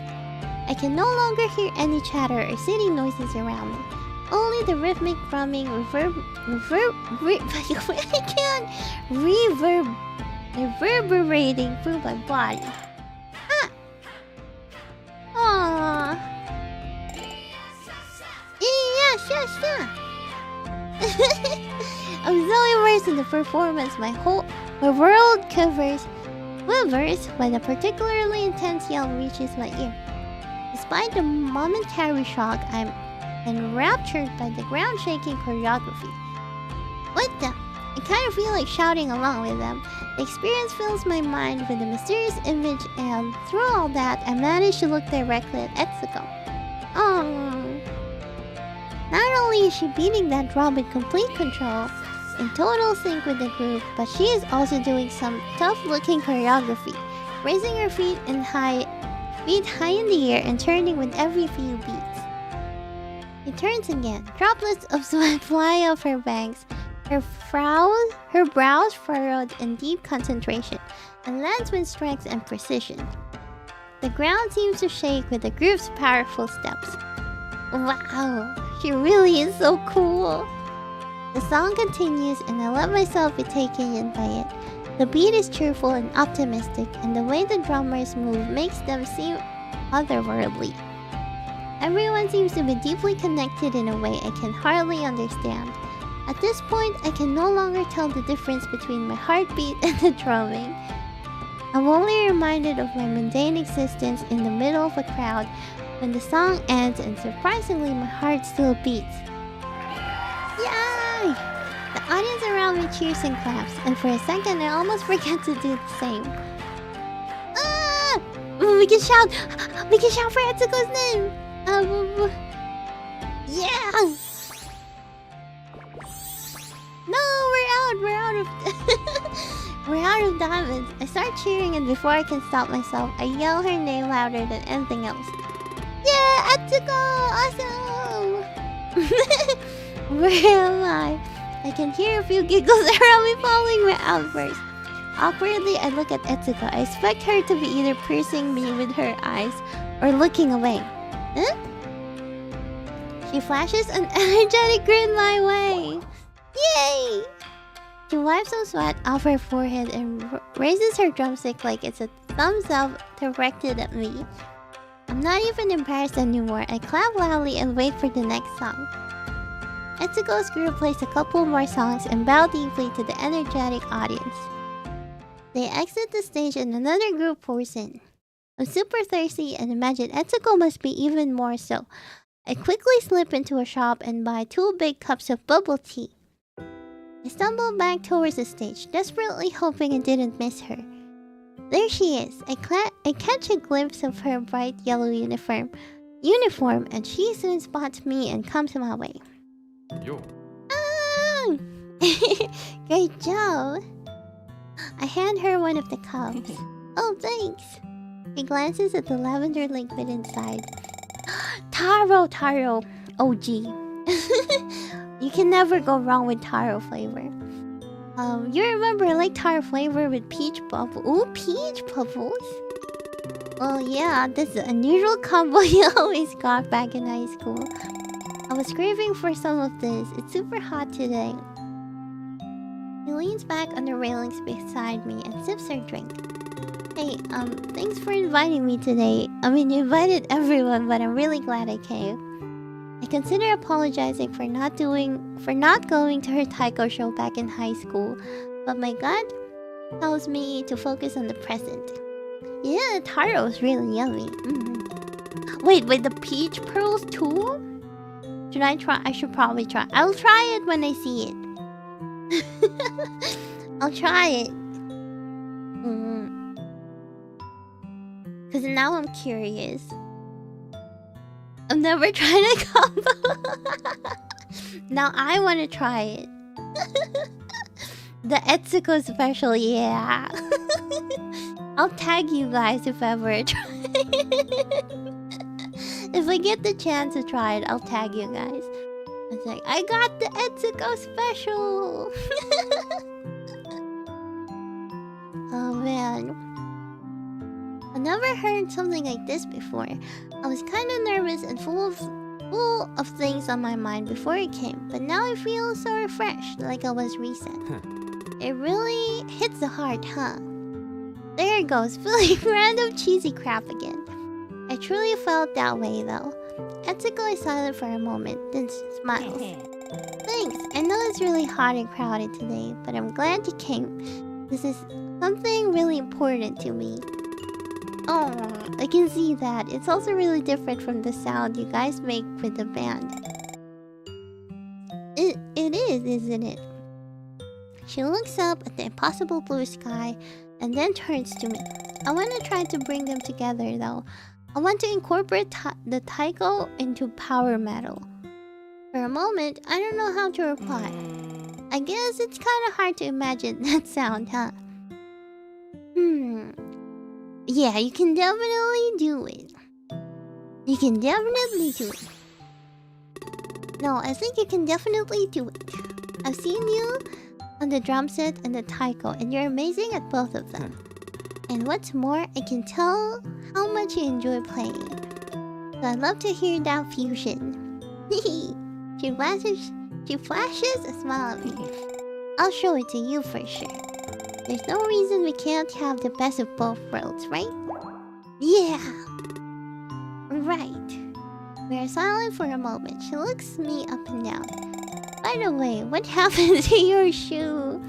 I look down and yes, of course. There are noodles tangled with my shoelaces, accompanied by mushrooms and some lovely brown sauce covering my sneakers. Oh man.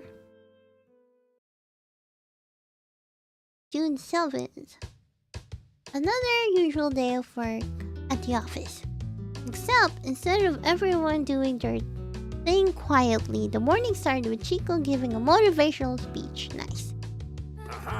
So that's a plan, guys. We've got a lot to look forward to at the huge game festival. I know the schedule is tight, but we're all in this together. Let's watch each other's back, just like the heroes in Healing Quest 2, and defeat the final boss. Everyone in the office stares at Chico awkwardly. Are we supposed to defeat you? No, I mean not the actual boss. The metaphorical one. Ah, I see. Then, what does the final boss stand for? The hardship. The deadline? I think. You guys get it. It's the final stretch, so let's keep it up. If anything comes up, let me know. Most of the team chuckles good-naturedly at Chico's attempt at the motivational speech and gives some affirmative response. Everyone gets back to their seats and quickly start typing or drawing. The rhythmically clicking sounds make a comfortable background noise, like the whole room is absorbed in a discreet percussive performance. Agusa is grinning at me. I realize I've been bobbing my head back and forth to the pace of a song playing only in my mind and smiling inexplicably at my screen. I awkwardly fix my posture. Someone's in a good mood. I guess I am. The taiko performance I got to experience in the weekend really left an impression on me. The way every member of the group seemed to be connected, the unity in their sound. That's ideal teamwork. You could say that. I hope our team can do something like that as well. I tried to focus on my screen, which was Healing Quest running, and noticed something seemed to be missing from the hero's movement. I'll be right back. I gotta check on something with the art team. I get up and make my way towards Kawa's desk. Morning! Salve. Hey, good morning! Anna and Beto also look up from their tablets to greet me quickly. Sorry to interrupt, I just saw the new Queen Slime Idol animation. It's looking great. Thank you, Anna has some pretty good inputs on the colors. Awesome! My gaze fall upon Kawa's desk, decorated with a few figurines and an open notebook filled with sketches. Sorry, my desk's a bit messy. He begins tidying up despite it being in a way better state than my own. That's not it, I was just thinking you really settled in. Ah yeah, everyone's been really welcoming. It's like I've been a part of the team since forever. It does feel that way. Curious to see what his creative process is like, I lean over to get a better look at his sketchbook. Oh. What are you working on, by the way? Those are just doodles, so... Kawa uncharacteristically flails a bit and flips the notebook closed. It seemed pretty cool, though. Having someone see my unfinished drafts is a bit tough. The usually open Kawa being bashful is kind of endearing. Anna suddenly pops up from behind her screen. Kawa is really fuzzy about his work in progress. He'll show us a fully rendered picture and say, sorry it's so raw. Aww. It's because my first drafts are a real mess. I can barely make sense of them myself. I understand, Kawa. Showing someone your sketchbook is like burying your heart. The way she says that with such a straight face makes me hold back a chuckle. That's right, so, But Kawa has a pure heart, so I wish you'd let us see it. Aww.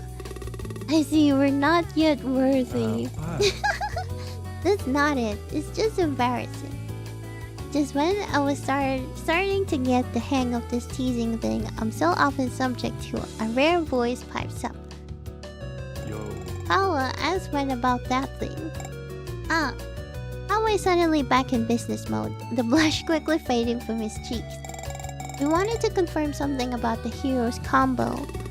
Oh yeah, in fact I wanted to check on that. The animation's done, but I don't think it's been implemented yet.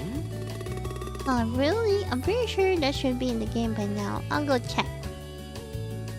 Excusing myself, I head back towards my desk and quickly scroll through the task list.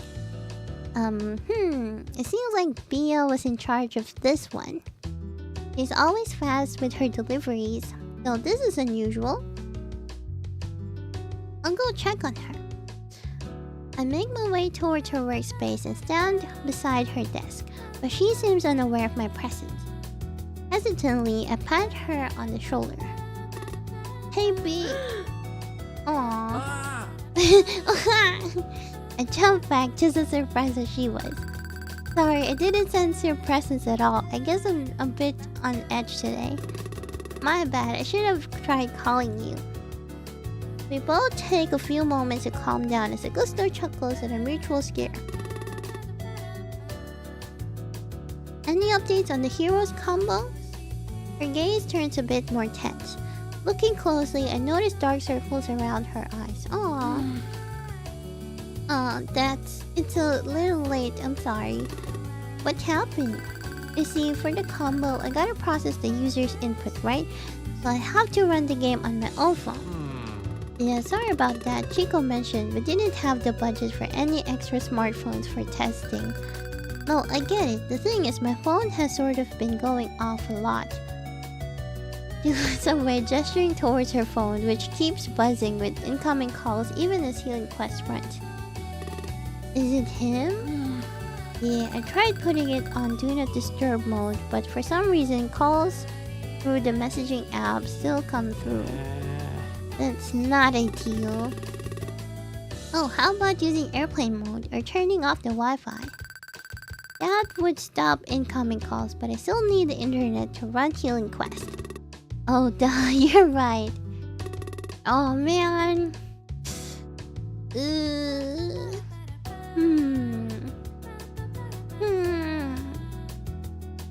Go talk to him. If I have an idea, if the problem is your phone. Which one should we... I mean, we have a lot of hearts. I feel like we should use a lot of hearts. Yeah. It can't be helped. Things won't get resolved unless you have that conversation, I guess. He looks up, seemingly surprised that I could relate at all. I know very well the pressure she's feeling and the consequences of not being there for the person you care for. I don't want her to go through the same thing. Do you mean... Yeah, you should just take the call. Maybe you guys can talk it out and make up. But I'm pretty sure this isn't gonna be a 5-minute call. We'll keep the fourth running. It's okay if we just adjust the schedule a bit. This is the way to go. I'm sure she'll be able to work on it with more focus once she I can't read it. Once she fixes the relationship issue. If you say so, then I'll be back in a bit. Hopefully. Nia gets up and heads to the balcony to take the call in privacy. Also, it's getting really late right now. Is there like how long is the chapter 2? Are we close to ending chapter 2?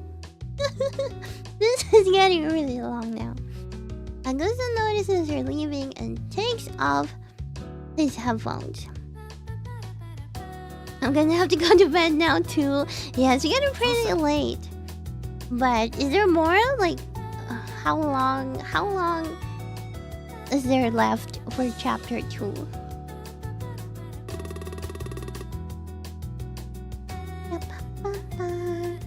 Cause I don't know. We can save. It is a good game, right? Is it? It is a good game. But I love how long it is. Yeah, it is a visual novel. Yes. It is really good. I mean, I could save. I think you're close, but I don't remember how much is left. Oh man. Okay, next time I'm gonna stream earlier. Oh, so yeah, for next week, instead of Wednesday, I'm thinking Monday. Because I want to finish this game first before I start promoting a different game. And I just found the next game that is also releasing on Wednesday. So yeah. So I want to finish this game first. I'm so excited to know the ending too. But yeah, if we're close, yeah, we can just finish the game on Monday. I'll try to stream earlier if I can. So we can also finish earlier. I hope. I hope. But yeah, this has been really fun. I'll just save. But wait, no, I'm sorry. We can just save. Did I override it? I can override it. Yeah, I can override it. Thank you. There's like 2 more scenes left in the chapter. Oh, okay. It will take a while. Thank you for the hydrate. Thank you for the headpad. But yeah, it might take a while, so we got this. This might take 2 more streams, I feel like. Yeah, it might take 2 more streams. So I'll schedule it for next week. Yeah.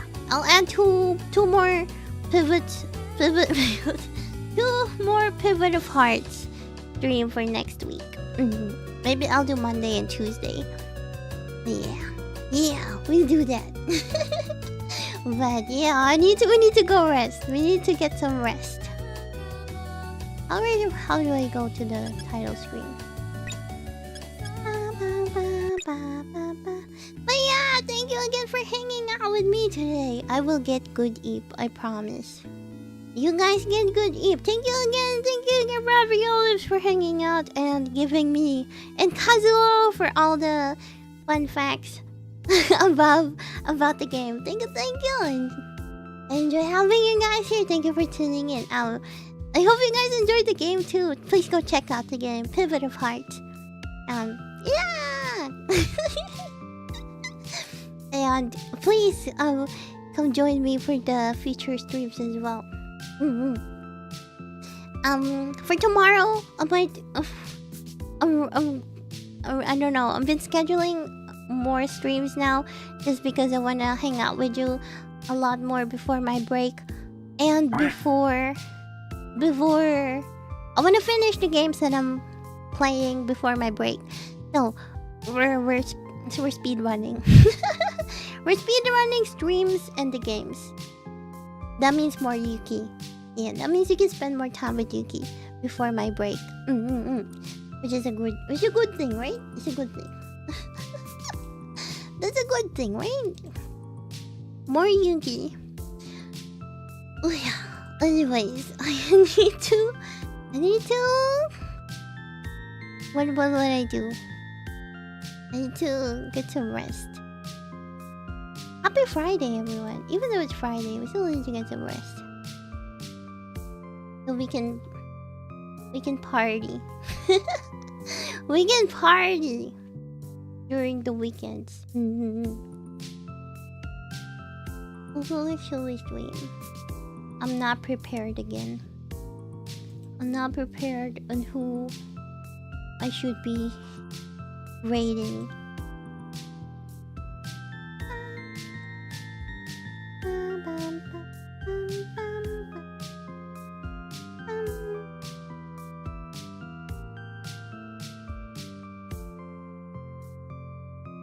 Okay, are they gonna stream for longer? I wanted to catch her streams too. Oh, she just started. Nice, perfect. We're gonna go raid Star Traveler. Let's go say hi. She just started stream. Perfect. That's a raid message. Let's go say hi. And hey, I appreciate you guys being here. Perfect like your voice. Thank you. Thank you. I'll see you guys tomorrow. Tomorrow I'll play Undertale. 2 p.m. EST. I know it's not like my usual schedule, but I'll see you guys tomorrow. So Star Traveler VT. Okay. Let's go! More papyrus. Yeah, more papyrus. Wait, I just beat Asgore though. Yeah, I just beat Asgore. I think I don't know what's gonna happen. Not gonna lie, I don't know what's gonna happen. I'll see you guys tomorrow. Bye-bye.